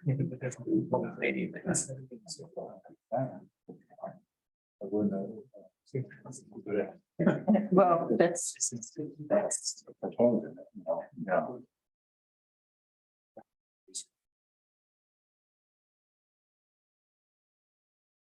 As far as decibels at the property line. There seems to be a discussion up here of 65. 65, yeah. That, and we recognize that the difference between 70 and 65, it's not linear. That's like what, 3 is double? 70 to 60, 70 to 60 is half. You go from 70 to 60, that's half. I'm fine with 65 to, and. They measured it at 44. Why can't we do 45? Stop, please. Just saying. And I'm asking for some order, please. So just as a reference, assuming that this website is accurate, it's saying 60 dB is normal conversation background music.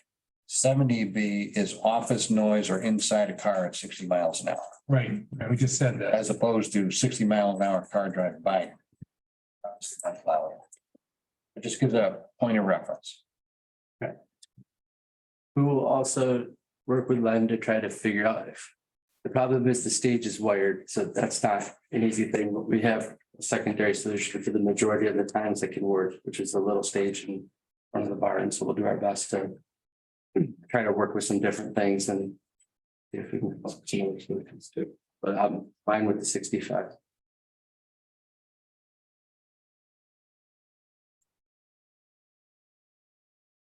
I heard someone say 60. Can we just add one thing? We just want to ask one question. No, please. The board is in discussion now on the music Yeah, decibel level. 65, 660 is what's going on up here. I think 55, so. 65 is reasonable. It's well below the EPA level. What do you think, Carl? I did say that it's lower. What's lessons? Bubble wise. 65? 65. Yeah. You're all right with 65? Listen, when I went to see sick. And you said there's music inside the barn, yeah, physically, the doors, both sides, they cannot be closed. But so if, so for instance, for our anniversary, so we have 5-year anniversary this year, we're having a Dark Hollow in the barn. And it's part of the, the part of the capacity, right, is the deck and stuff like that. So people would want to hear the music, given it's a nice day. I'll still hold to the decibel things. And close them if I can, but if, I can't guarantee that they would be closed. I'll do my best, like anything else, to try to mitigate it. But I don't want to commit to them being closed. Right, or paying some thought to some sound holes. And positioning of the band You know, and that stuff like looks that where the authentic, speakers but are. The you barn got has been burlap. pretty good. The barn, the acoustics are wonderful and it seems to contain it. So we'll see, but we'll be out there checking it, making sure during sound check. I mean, I think the main issue, there's some. So for outdoor music. We're saying it can only be on the bandstand, or it can be the ambient music. That is. Is the outdoor music other than the ambient music that he's described? Can it be other than live music at the bandstand? I don't know what the purpose would be. Jamie, I think part of our discussion is to make an attempt. We have a small stage area where the American flag is to the right of the barn entrance. Where we've had like a solo person perform and stuff like that. We're gonna try to put more things right there instead of on the bandstand to see if that, particularly with those acts that can fit there, is better as far as noise not traveling. So I want to add that to have the ability to do that. Otherwise, I don't have the ability to do that. That's, if we can do something that's going to make it better. I don't want it blocked out of the plan, Yeah, I don't think, I think it would all be considered outdoor music. Yeah. Regardless of where it is, and we just limit the hours. For outdoor music. In the decibel reading. Okay, so, okay, I mean, that sounds reasonable. What's our decibel reading? 65.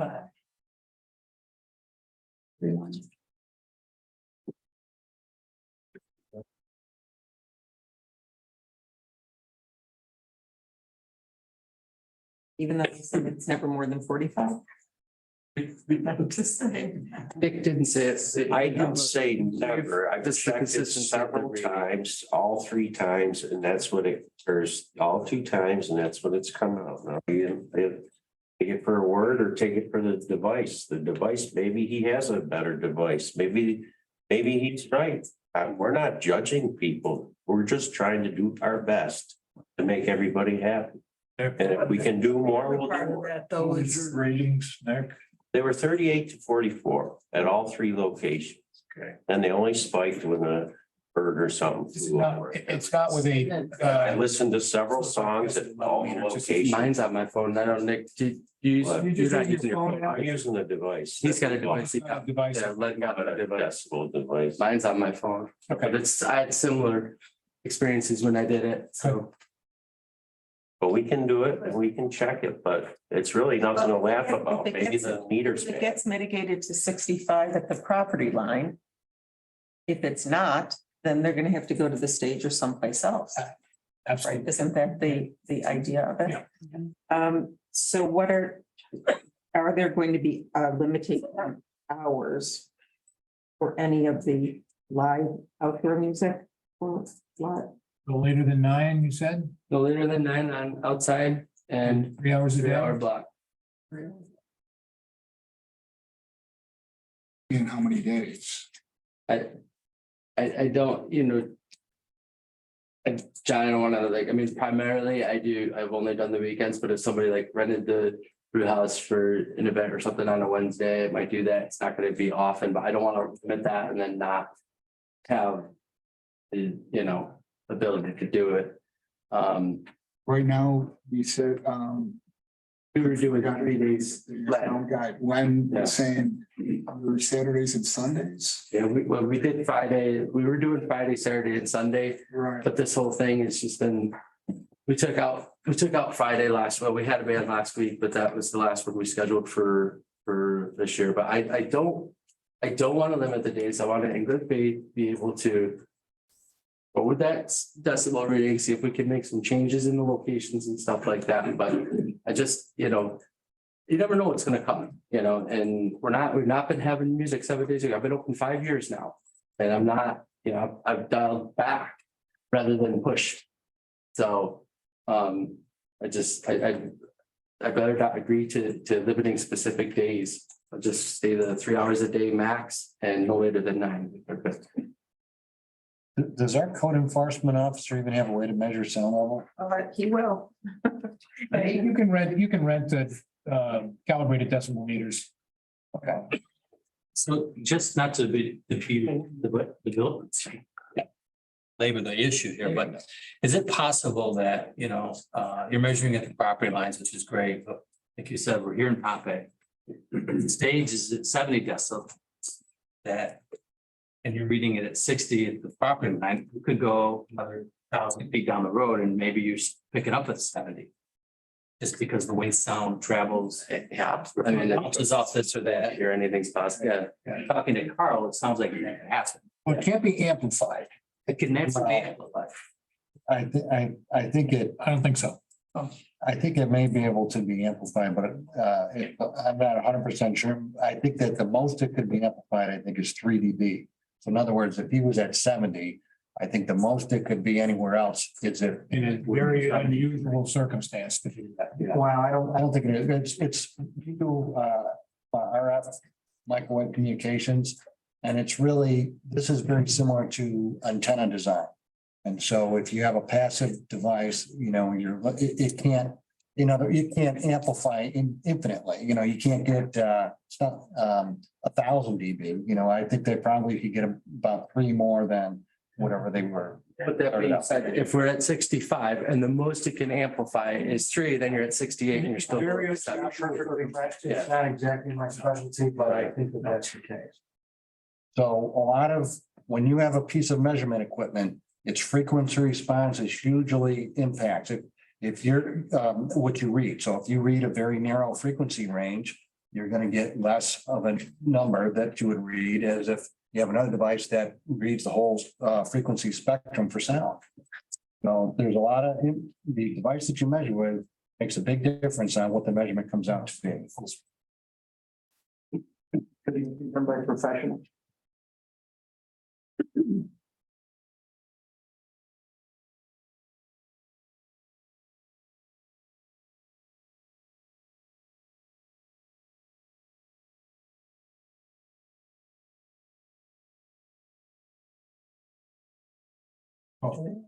Right. Special events.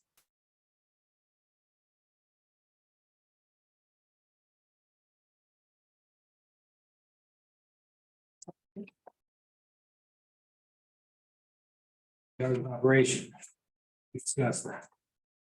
So he was saying hours of operation for Heritage Hill are Wednesday 4 to 10. Thursday noon to 10, Friday noon to 10, Saturday 11 to 10, and Sunday 10 to 8. Currently, it's 9, but last year I did 10. Yeah, I wanted it to be 10.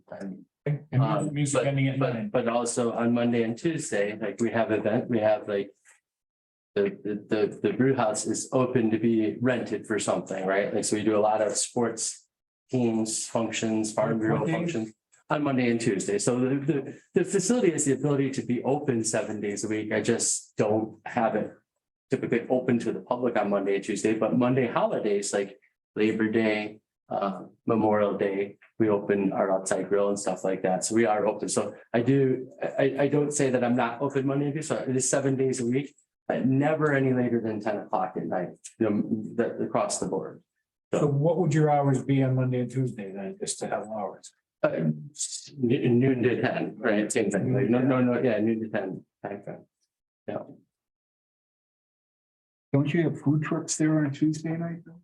I did that last year. I didn't do it this year. We've just been so busy with everything else and that, so. We do that, yeah. So if you have the staff, it's nice to do it, particularly in the summer. You only got a small window to make it here. Then you got to carry everything during the winter. You guys know how it is up here. So if I can be open on Monday and Tuesday, I like to be, but I can't vary my limited staff I have. And Sunday. And the weekdays. But somebody can have a function, right? They can have a function, they can rent the brew house and we'd be open for that.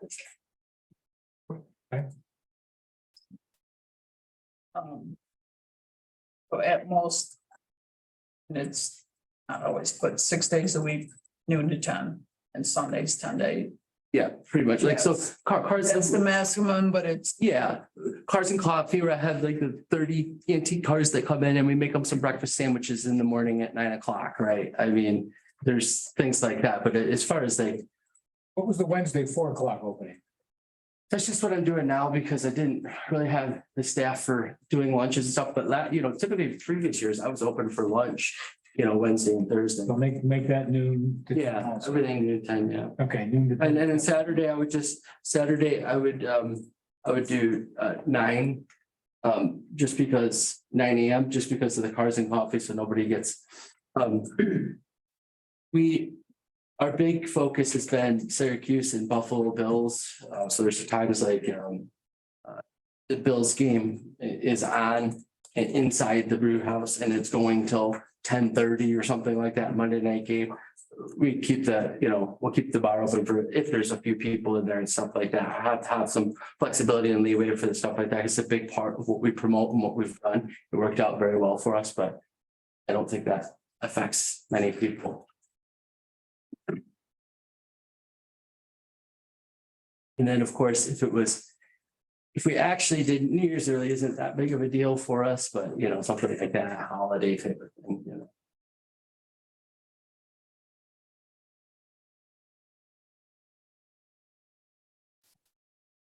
Well,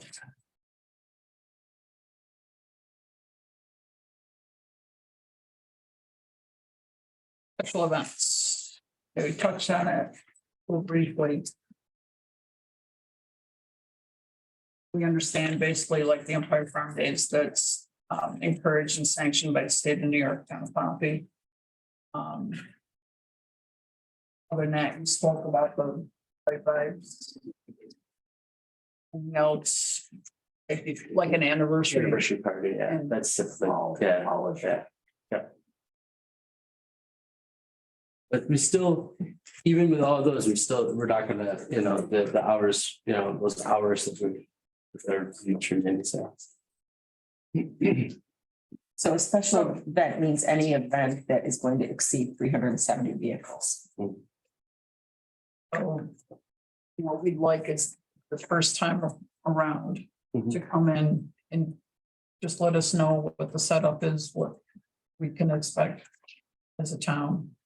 And so everybody's on the same wavelength with it. Of course. Planning board. No, Or to close it for. planning board, Planning board. planning board, next year before your Empire State Games. It'll be discussed, farm days, whatever. It's not. What did I call it? What's that? It's not gonna be. The Empire Farm. Going over the discussion, that's fine. Yep. Fine. So that he would come in for an amended site plan. And then with some parameters. And then the following year, if it goes well, it can be handled administratively. Okay. For that, so for an ongoing, it would be fine. If it's going to be something different, then you have to come in for the amended site plan. If it's a big event, you're gonna know a month in advance and this board meets every month, so. Yeah. I would even know early. You probably know the dates already, you're targeting whatever, but just to come in, so we're all advised and on the same wavelength for the. Will there be any limit on those? Offsite, like Trickle Rodeo. The answer is yes, that's why he would have to come here. So we would put parameters on it, that's why we're asking him to come. I mean, we're thinking, Just do it as part of Empire Farm Days, I'll just do it as part of Empire Farm. Does lead publications have anything to do with that? or Not those, no, that's me and Joe and Allison. So. Okay, Oh. But for the bright vibes and your anniversary thing, Yeah. I'm in ahead of time, just so everybody's aware of what's going on. okay. How many events in the year? Right now, my 3 main events having our Bright Vibes and then Farm Days and then the anniversary party. But really, I don't think, I'm not, anniversary party is probably gonna be within the 370. I'm gonna have the music and then I'm gonna have a hot air balloon and, some special fun things for kids and stuff. So I don't even anticipate it being an event. And that one I can't do this year because it's September 30th. So I mean, it's just, that's all I'm planning for it. So I'll just tell you that right now. So it's pretty simple. It's our 5 years, trying to do something fun. maybe a mechanical bulb. Okay.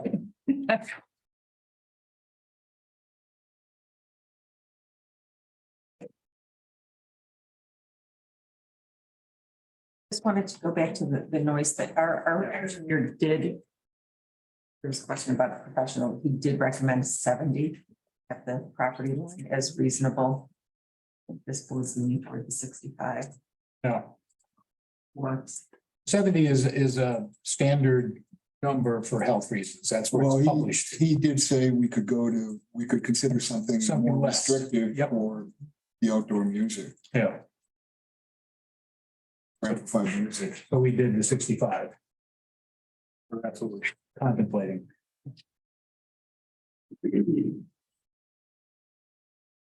So what, Jamie, you were thinking? No, I'm just saying what our engineer says. Yep, yeah. Because the question was, did anyone look at this? And, yes, we did. I think that's probably because that's generally what you see on noise ordinances in different towns. 70 is typical property line. I think this is a little bit unique situation.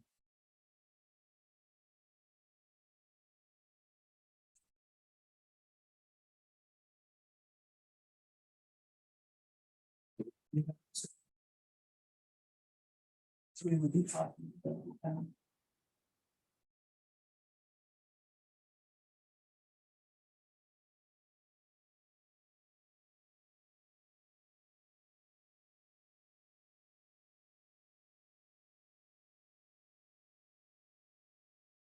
That's the last, that's the last. Thing we haven't talked about. Yeah, and I thought maybe it was most important of everything. Was the lack of passing the sewer system. I mean, it's always there every time. But it's never got completed. Just wonder what you have to say about that. Yeah, they approved it last week. Letter came to the town, so September 11th, we're putting it all into service. Good. Everything's been there, just waiting on the approval, so got it now.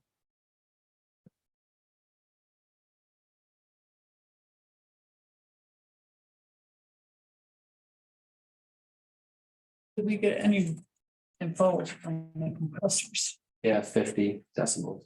50? Yeah. Distance. And then I measured the loudest, right now we're using a reefer trailer. And that was, I got.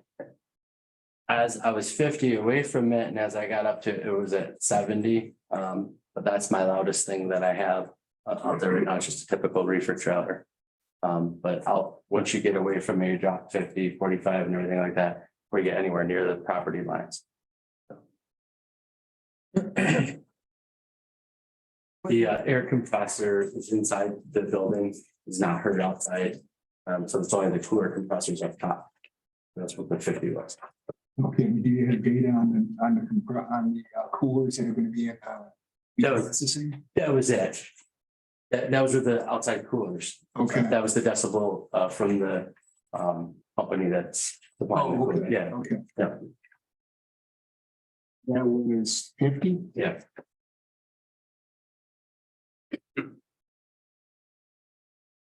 Your typical like refrigeration unit, but not engine driven like the refrigerator. That's.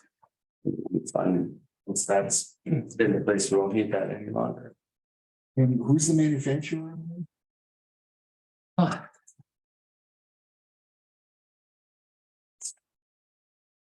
I'll have to get it back to you, John. I'll get you the spec sheet. I'll get you the spec sheet.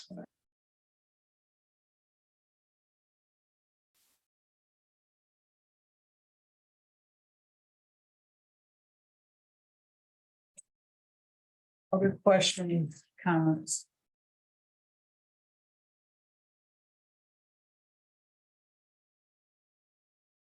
Roy, you good? I think so. Carl?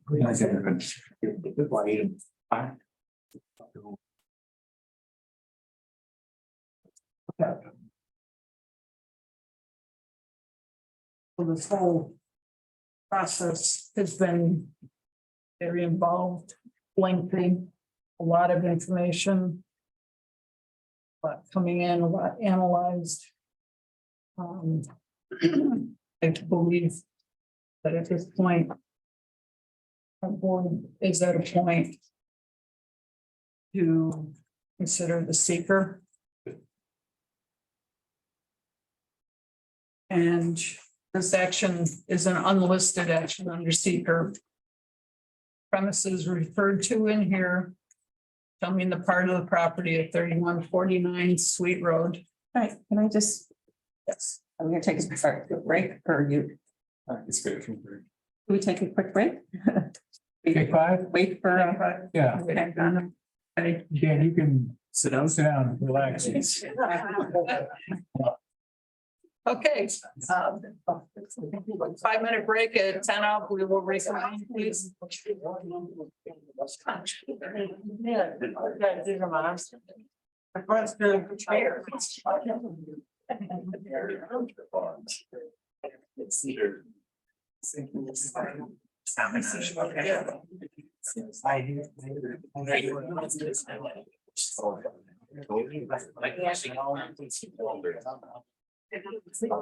Yes.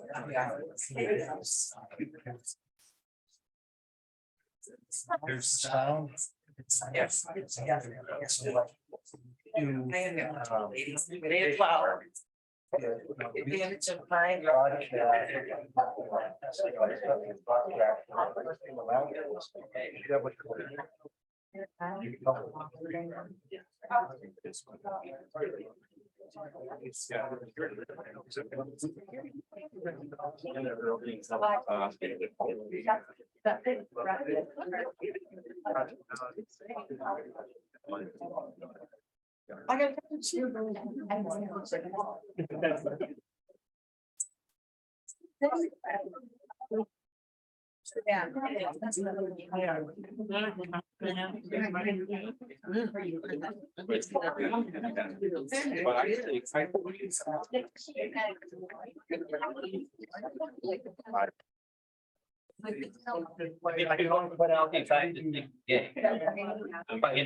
From my transmission point of view.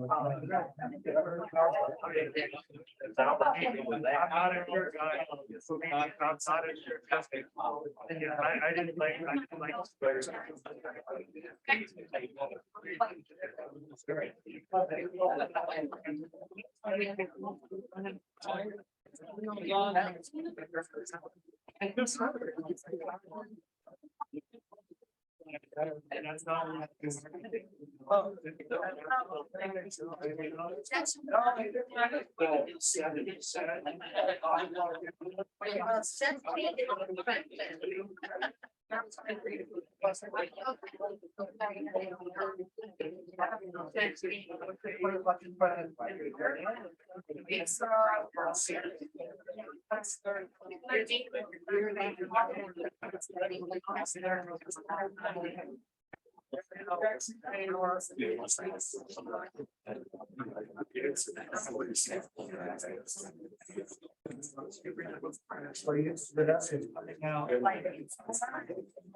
We got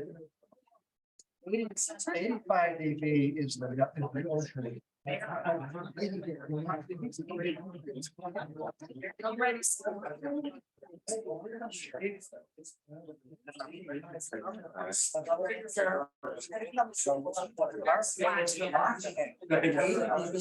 Very low.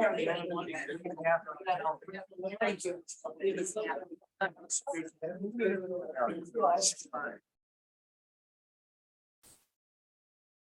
Okay, everyone, it's before we get, I just want to, thanks everybody and coming back in.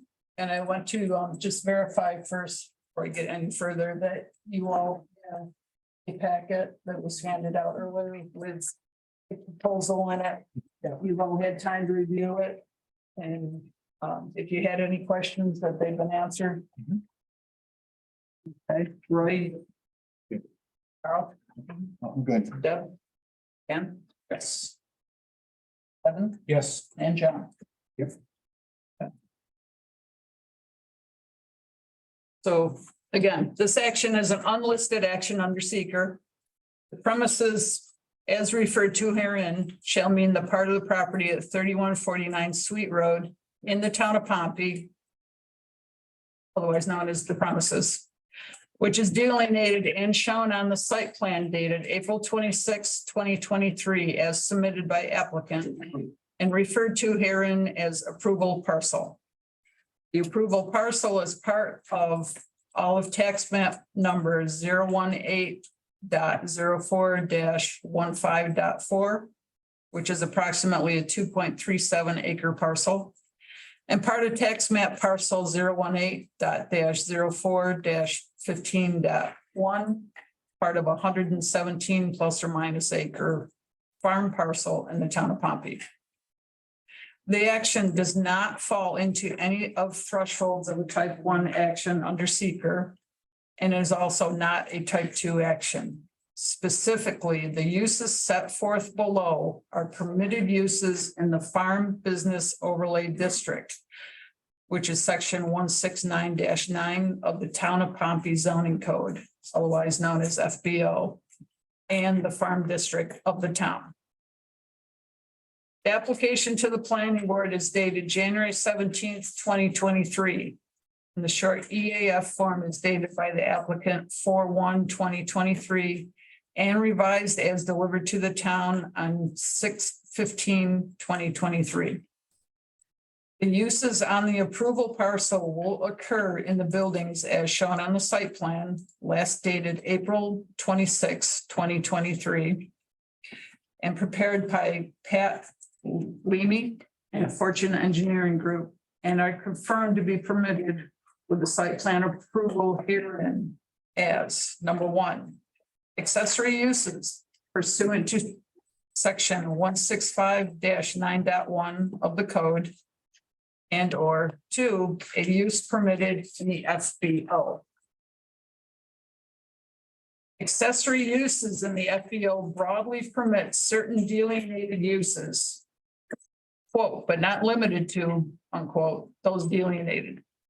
Additionally, the underlying zoning district in which this premise is situate is farm, which delineated use under the code allows for use of land for agricultural purposes, including the commercial production of such thing as livestock products. The Palladino farm is a working farm which continues to raise livestock. Accordingly, the proposed meat processing facility, quote, the action, is an agricultural use and is further allowable under the broad definition of uses in the FBO district. With the exception of the meat processing facility, all of the uses have already been occurring on the premises. And from a practical standpoint, the environmental impacts are already understood and are deemed to be insignificant except as set forth below. Any impact that is considered more than insignificant has been spelled out, and a condition to mitigate the impact is set forth in the findings and conclusions section below. Therefore, the seeker determination related to this applicant does not only review the action, but also its interplay with the uses already taking place on the premises, including those which have previously received site plan approvals. This board has reviewed the EAF presented by the applicant with its application and has identified areas requiring further review and scrutiny as it relates to the overall site. Site plan packages, the site plan as presented and uses thereon. And the board has determined that the following require further scrutiny in the environmental review process. 1, water supply. 2, wastewater. 3, traffic and parking. 4, site lighting. 5, noise. 6, stormwater. At its various public meetings, including the public hearing of May 15th, 2023, the board has heard the public with respect to above matters, and the public has submitted letters and documents in support of their positions with respect to each of the above matters, and all have been reviewed and are part of the record and have been considered by the planning board and are incorporated into this resolution. Beginning in 2017, the applicant has been operating in various capacities, multiple uses on the premises, including brewery, tasting room, cafe and shop, music, special event venue. Accordingly, the board is very familiar with the property, the approval parcel, and the uses and the findings and determinations herein are also informed by their firsthand knowledge. Various documents from the Onondaga County Health Department have been reviewed by this board and are part of the record.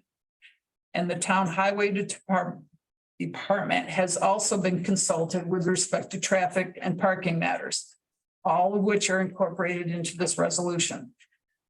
The applicant has also submitted information relating to those matters, and they have been thoroughly heard and discussed at various public meetings.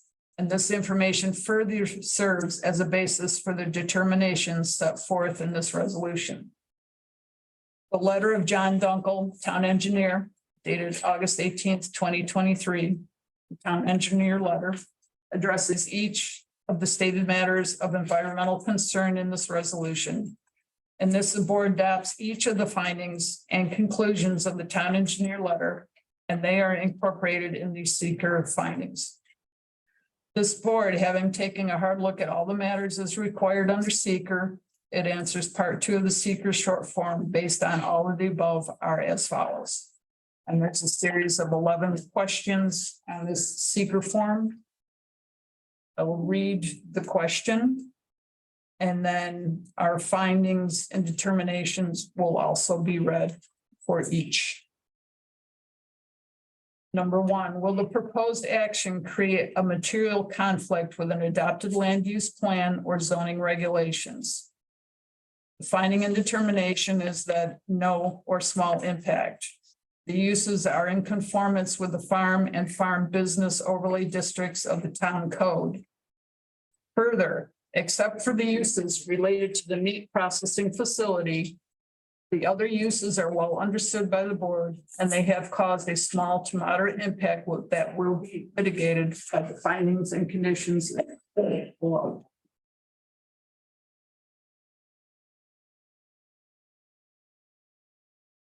Number 2, will the proposed action result in a change in the use or intensity of use of land? Our finding and determination, there will be a change in the intensity of the use of land from the meat processing facility, but the environmental concerns about the noise, site lighting, traffic, and parking, water supply, and wastewater that are set forth in the site plan package and supporting information will be insignificant per the findings of the town engineer and adopted by the board. Even considering the environmental matters as relates to the intensity and the use of the land in the context of the overall site plan and the large size of the total premise, and in context of past experience for the uses of the premises and conditions set forth below, this board finds and determines that environmental impact of the intensity of use of the land is small.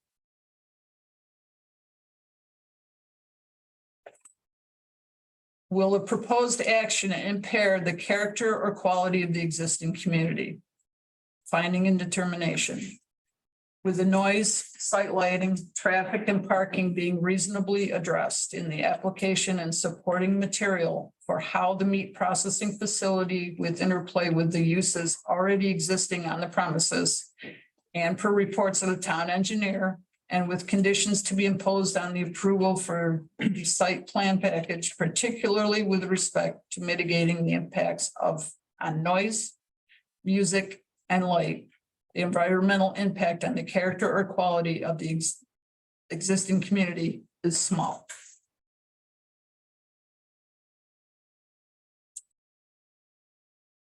will the proposed action, this is number 4, will the proposed action have an impact on the environmental characteristics that cause the establishment of a critical environmental area? CEA. Finding and determination. No, there are no designated CEAs within the town of Pompey. Number 5, will the proposed action result in an adverse change in the existing level of traffic or affect existing infrastructure for mass transit, biking, or walkway? Finding and determination, based upon the findings in the town engineer letter and the operation of the meat processing facility and its interplay with the existing uses on the property, there will be no or small impact from traffic.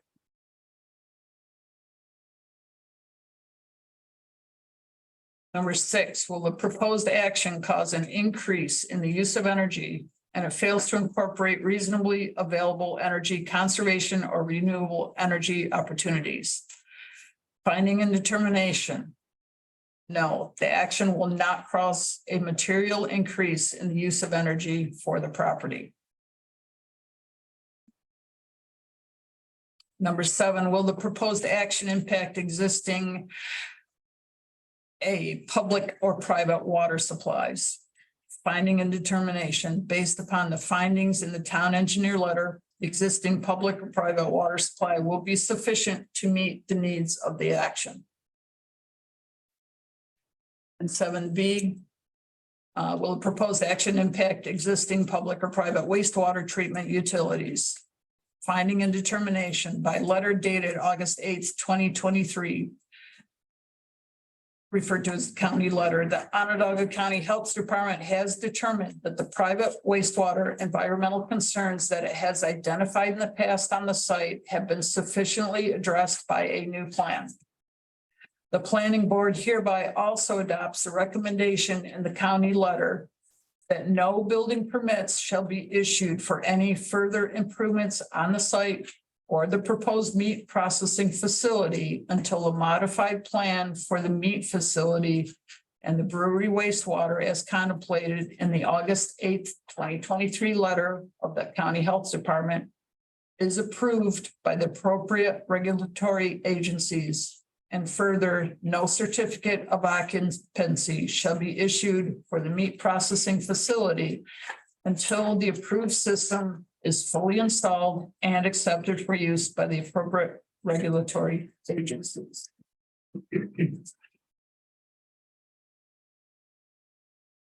Number 8, will the proposed action impair the character or quality of important historic, archaeological, architectural, or aesthetic resources? Nation. No evidence of any important historical, archaeological, architectural, or aesthetic resource will be impaired from the action on this site with already functioning allowable uses.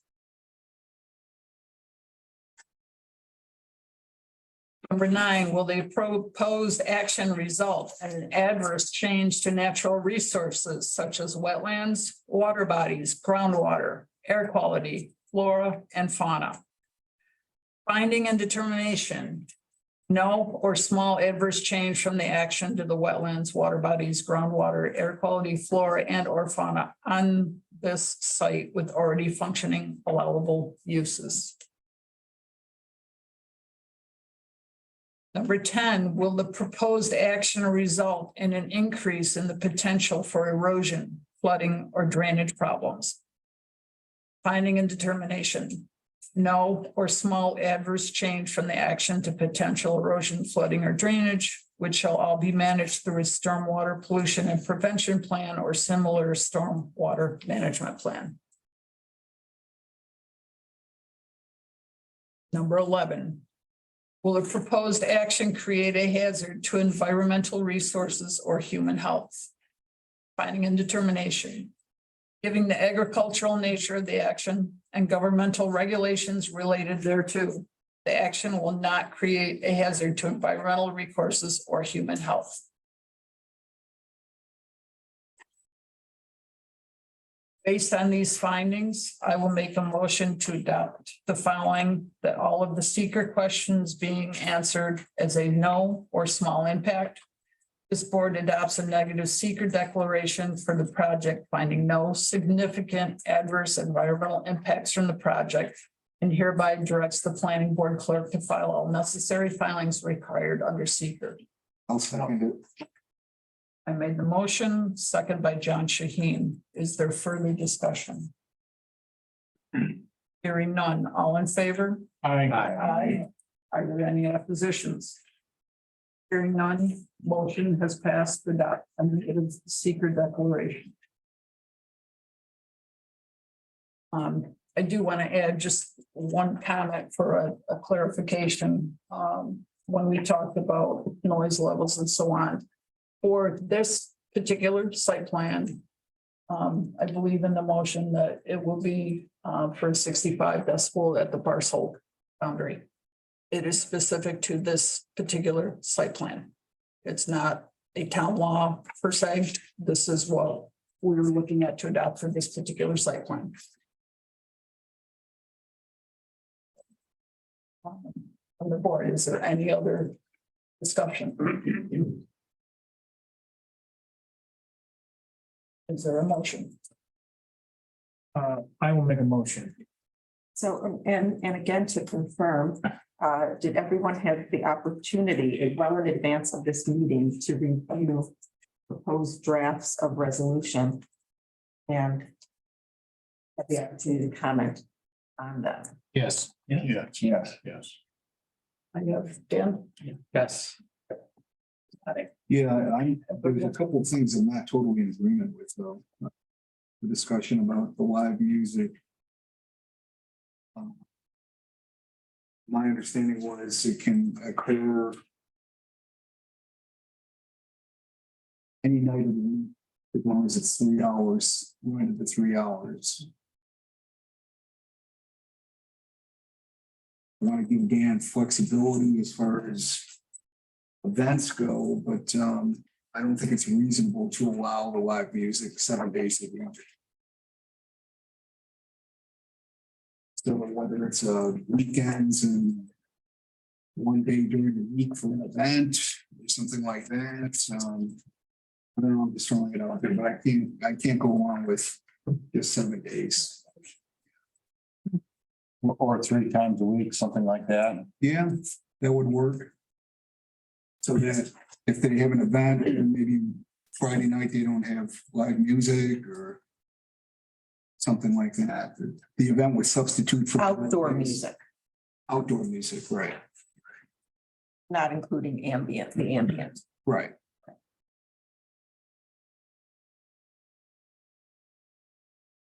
Dan, I'm like, where'd you go? Yes.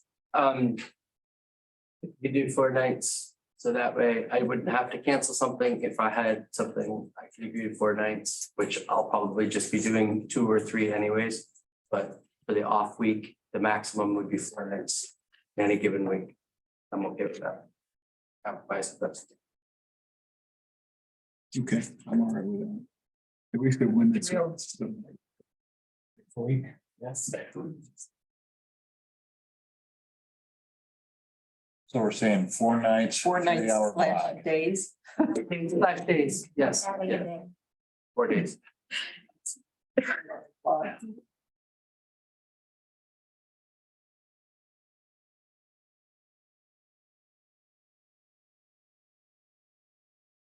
And then the other thing would be the number of shifts for the assistant facility.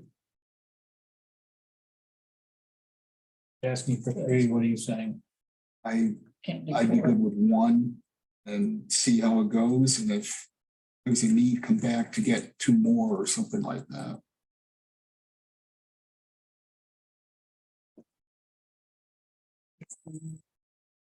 So why, what's the negative impact of the process?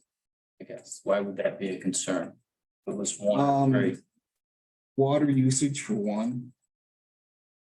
He's got more than ample water. Well, not necessarily at peak times, so if he's running 3 shifts, that's concurrently with the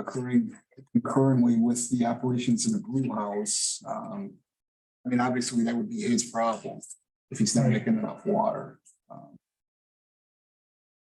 But it sounded like you had more than enough water. To do even 3 shifts. Based on what John said. How many people were coming in on a shift? 16. Would there, Dan, if it's that second or, if it's that second or third shift, and would they still be 12 to 16 people at that time? Or if, Honestly, more of a Jeff question, but what he said was subsequent shifts would likely be fewer people. that's what I And thought. he was pretty.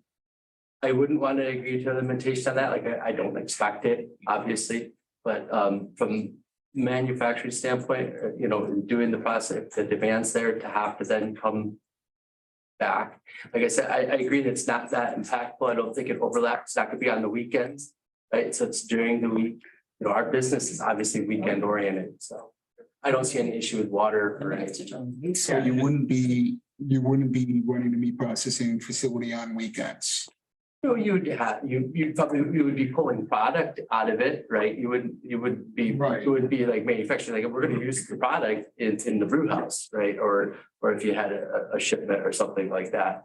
But you wouldn't be, you don't have USDA inspector available on the weekends. I prefer to leave it at the 3, knowing that we're probably never gonna get to 3. Max would probably be 2, but theoretically, we want to leave it there. But your limit's not gonna be water, your limit's gonna be your septic system. On a weekend, yeah. The capacity of it is all set. Like if you took the 500 in total and you added it to the 1,500 at max, the septic system's capacity at 3,000, that's only 2. But I don't see any issue there. And that capacity on the septic is mostly the weekend too. Right, well, I guess what I was saying is you have more capacity for water than you have for treating the water. Correct. I do have one more question, Dan. Early in your narrative that you wrote about being able to like have a meat counter and sell product there. And you mentioned like a separate entrance in, so it wouldn't be tied to hours of the brewery, like if you don't open until 12 or 2 or 5 or whatever. My only question is, you talked about a separate entrance, but I don't remember what were you referring to on that or envisioning? I've thought about a couple, we don't have a set plan, like we got, we're going to after this right now, I was thinking about. But we do it, we can slide a couple of the food tanks over to the new building and then be able to do it right there to the left of the front entrance, so it's right there. Yeah, and that way people, if they were inside the brewery, they could come in and buy something before they leave, or they could just come into it. That was the general idea I talked about with them, but that's most likely, yeah. But I would refer to, but I just, Be a site plan change. that's what I was wondering, if it's an existing door versus. I'm happy to come back Yeah. in just at one of your meetings and say, look, this is what we're planning on doing for that. We just don't have a specific plan for it. Yeah. My questions are answered then.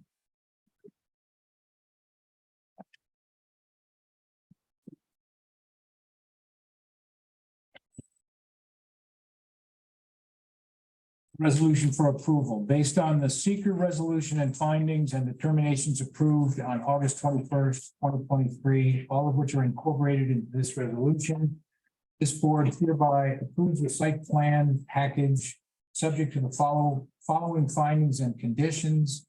And further, any approvals or conditions relating to premises or site or any uses thereon are superseded by this approval resolution to the extent that any prior approvals or conditions are in contradiction to the findings, approvals, and conditions herein.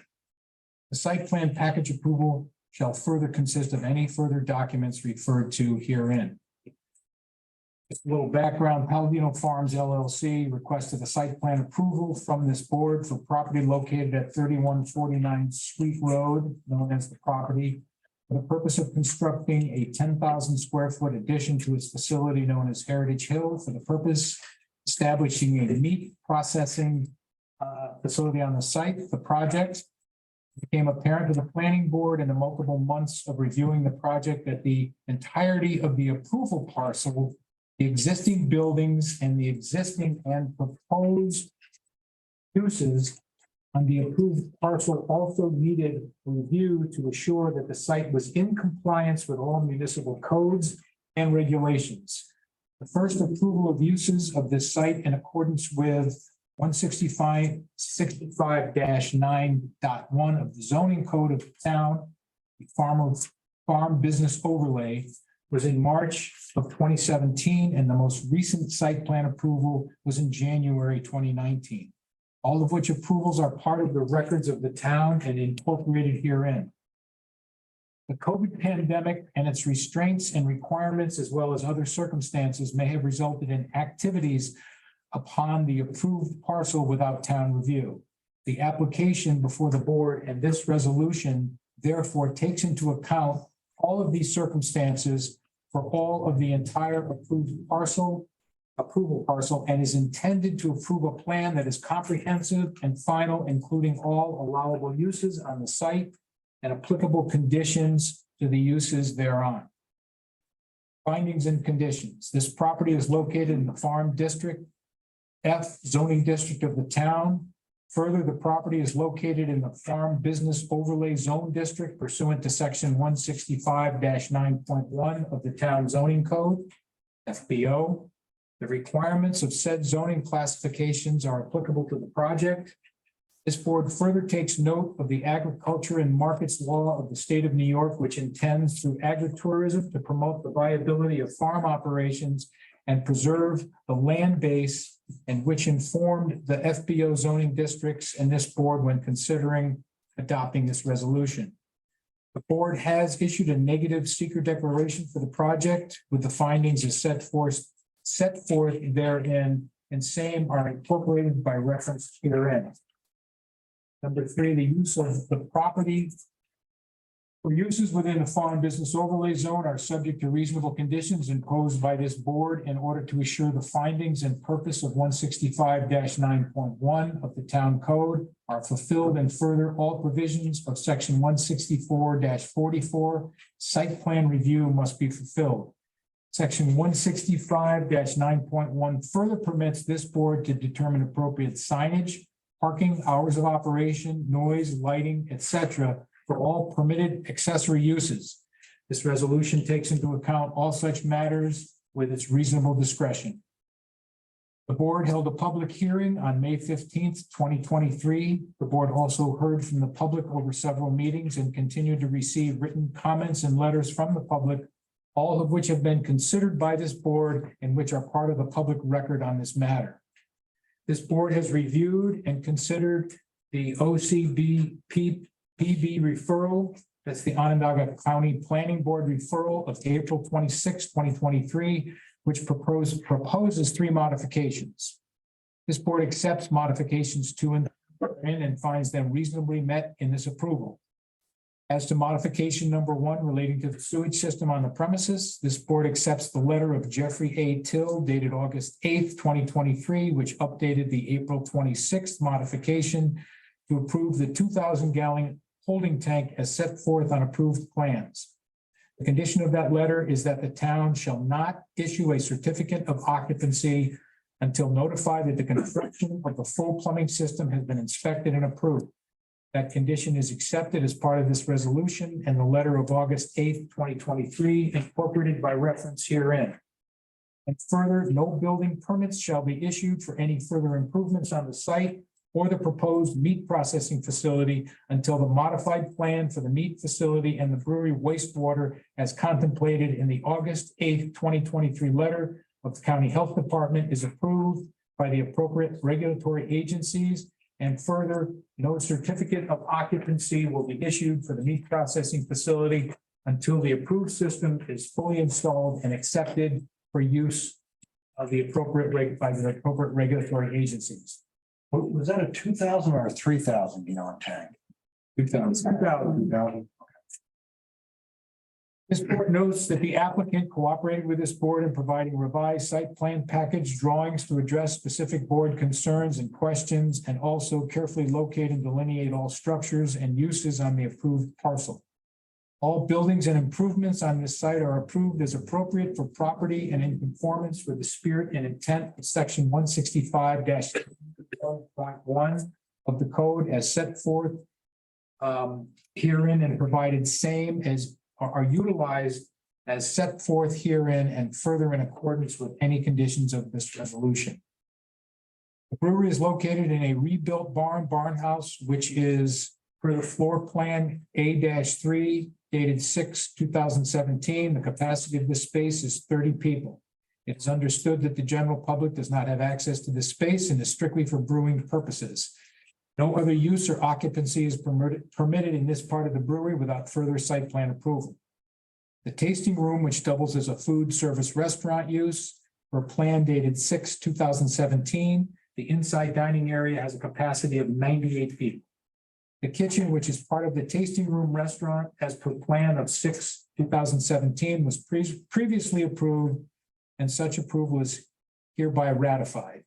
The porch and deck, which are attached accessory to the brewery building, is intended to, and as a condition of this approval, shall serve uses allowed in the brewery building only. The capacity of the porch and deck is 60 people. Each of the above uses named here and above being the brewery facility have been determined by the code enforcement officer to have a capacity of 188 people. As a condition of this approved resolution, the total capacity for the public for the brewing facility shall not exceed 188 people at any time, and the applicant is prohibited from advertising capacities as otherwise. Under that, the 1845 room in the attached house, this has been recently operating as a cafe and shop with a capacity of 40 people per code enforcement officer, and no food preparation is permitted in this facility as a condition of this approval. The deck around the 1845 room has a capacity of 94 people. The existing pavilion, which is known as the View Pavilion with a capacity of 85 people, is approved for the following purpose: overflow seating and private parties. The additional pavilion with a capacity of 342 is approved for the following purposes: overflow seating and private parties. The existing barn, which is an event center with a deck, has a capacity of 172. The existing barn is approved for single gathering events such as weddings, parties, bridal showers, graduations, and similar events. The capacity of parking on the site, as shown on the site plan, is 370 spaces.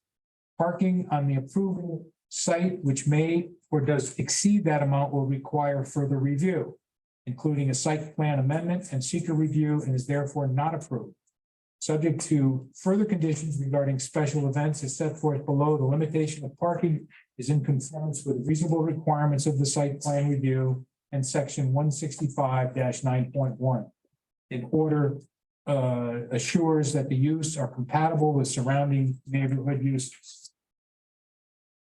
The meat processing facility proposed is approved as being in conformance with performance with use permitted in the farm district. Inasmuch as the same is further utilized in association with uses per the Farm Business Overlay Zone District, being a replacement of the Quonset Hut Farm building on the site. This board's reasonable conditions to this use are as follows. All waste must be collected in appropriate receptacles and disposed of off-site in accordance with all applicable laws and regulations. There shall be no public access to the meat processing facility. No slaughter of animals shall be permitted in the connection with this use, and facility shall be in no event be a slaughterhouse as defined in the town code. Excuse me. Air emissions shall be in accordance with the Uniform Building Code and will be further regulated in accordance with a building permit and shall comply with all applicable regulations. Compressor noise must be minimized and at all times be no greater than 65 decibels at the property line. Further conditions, this I believe he had said it was a low. 65, Yeah, it was, 7. I had brought that up earlier. The compressor, Yeah, the compressor, Dan said, his data, manufacturer's data was 50. Yeah. So I think it would be reasonable if we're gonna weave that in there, I mean, that should be something lower, at the property line. like 55 at the property line. Considering they're running 24/7. Everybody in agreement with that? Yeah. Yes. Okay, compressor noise must be minimized at all times and be no greater than 55 decibels at the property line. You think, yeah. Further conditions, this board hereby makes a condition of this approval that maximum parking capacity is permitted by this approval for all approved uses is 370. The board understands that if all buildings and uses are utilized on the approved parcel, the property can accommodate in excess of 578 people, which is the maximum capacity for 370 vehicle spaces. However, it's not reasonable to presume that such excess capacity will be the normal capacity for this property, and it has rarely been the case in the past on the site, except in the case of special events.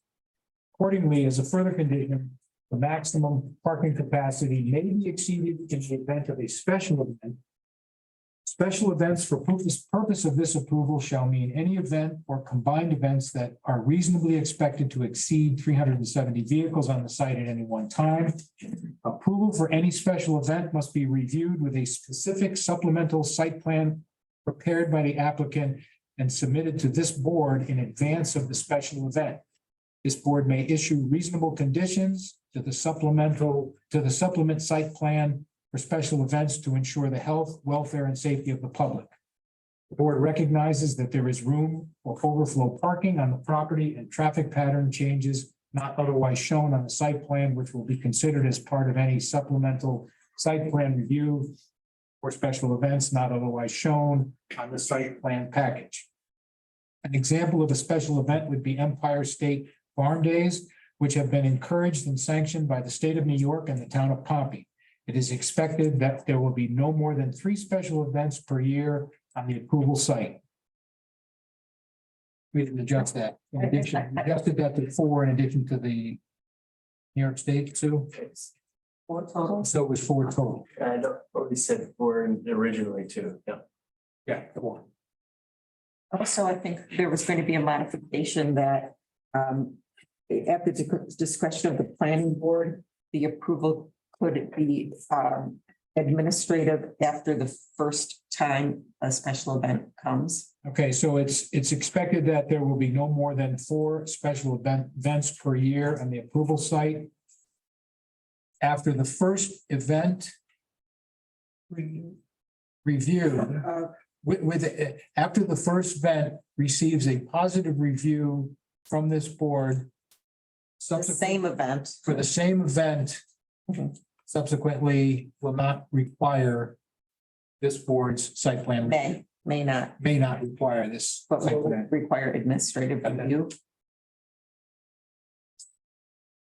That's here. You're good. To ensure reasonable compatibility with surrounding residential and agricultural uses, the following additional conditions are imposed.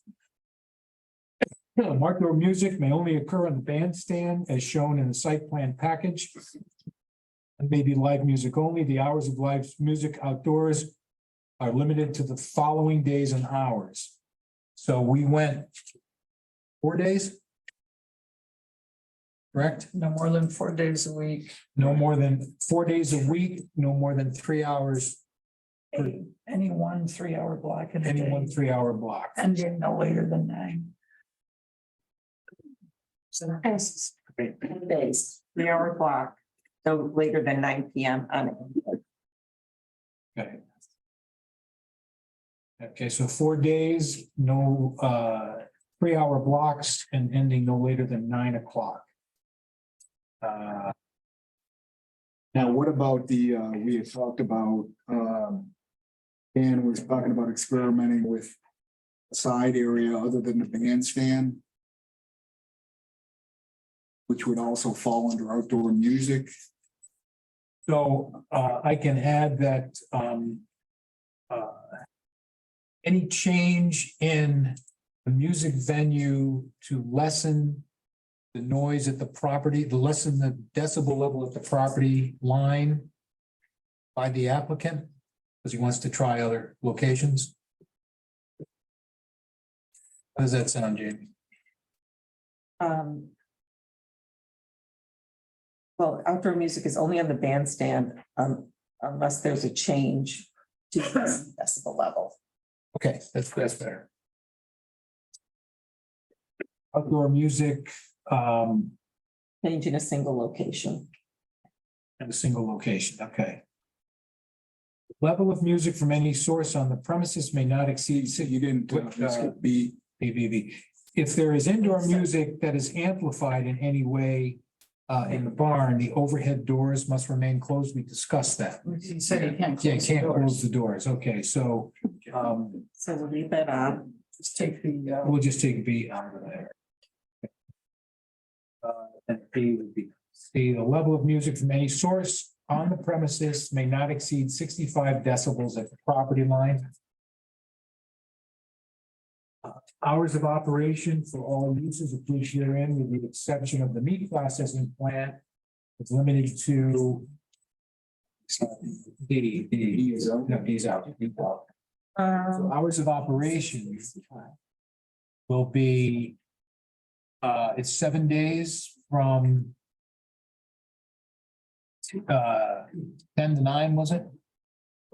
So Nine, it just stayed 9, 9 to 9, 9 to 10. 9 to 10, okay. So hours of operations for uses approved herein, with the exception of the meat processing, limit to the hours of 9 AM to 10 PM.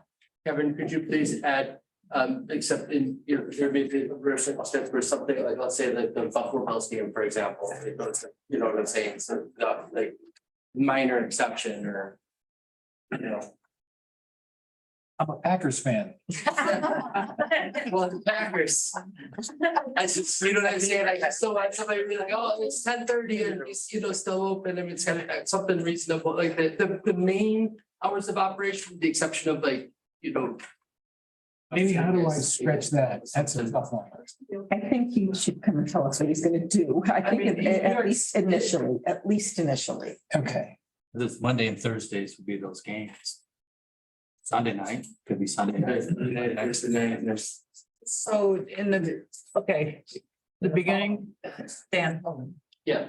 Beginning of the football season, you know what the schedule is. As soon as they put game times. Or if it's a night game, it's gonna go late. Even if it's, dust inside the brewery, because like nobody hears or, is it? That's where I'm like a little hesitant, like I totally get the stuff outside that affects people and stuff like that, but they did, of course, New York State says I can be open until 2, I have no interest, I just like. If it's something that I don't even know about, and I've been operating for 5 years and I don't do it. I just don't want to have Tim showing up because. Yeah, something because that I didn't think of right now. I mean, What's the objection be just to give them 9 to 12?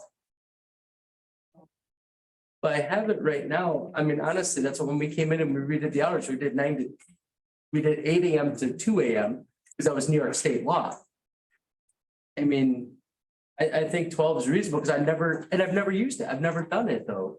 But it's inside and it's. I mean, I think we've talked about the hours, and if there's a schedule, an unusual schedule for a televised event, then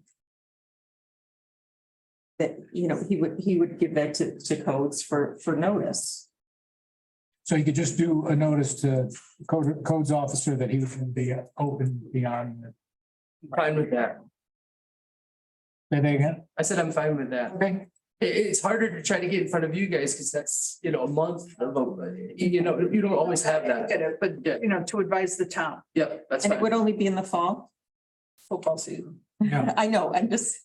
In any case, Jamie, right? Like, that's the thing, it's just like, if I'm going to go past 10 PM to advise the town. Or let's say Syracuse football all of a sudden is playing New Year's Eve or something. Yeah. Coming ahead of time. He's right now, he's 8 to 10? 9 to 10. 9 to 10, okay. So you're 9 to 10 normally. Normally, yeah. Okay, so the hours of operation of all uses approved herein, with the exception of the meat processing, limited to the hours of 9 to 10. Any hours later than 10 must be approved by code enforcement officer? Yep. Okay. Good with that? In advance. In advance. All exterior lights in the property must be retrofitted to dark sky compliant.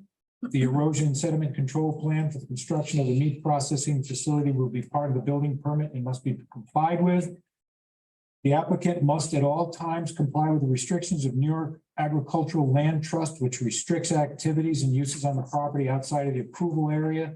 And no activities or uses herein approved are permitted or approved to take place outside of the approval area.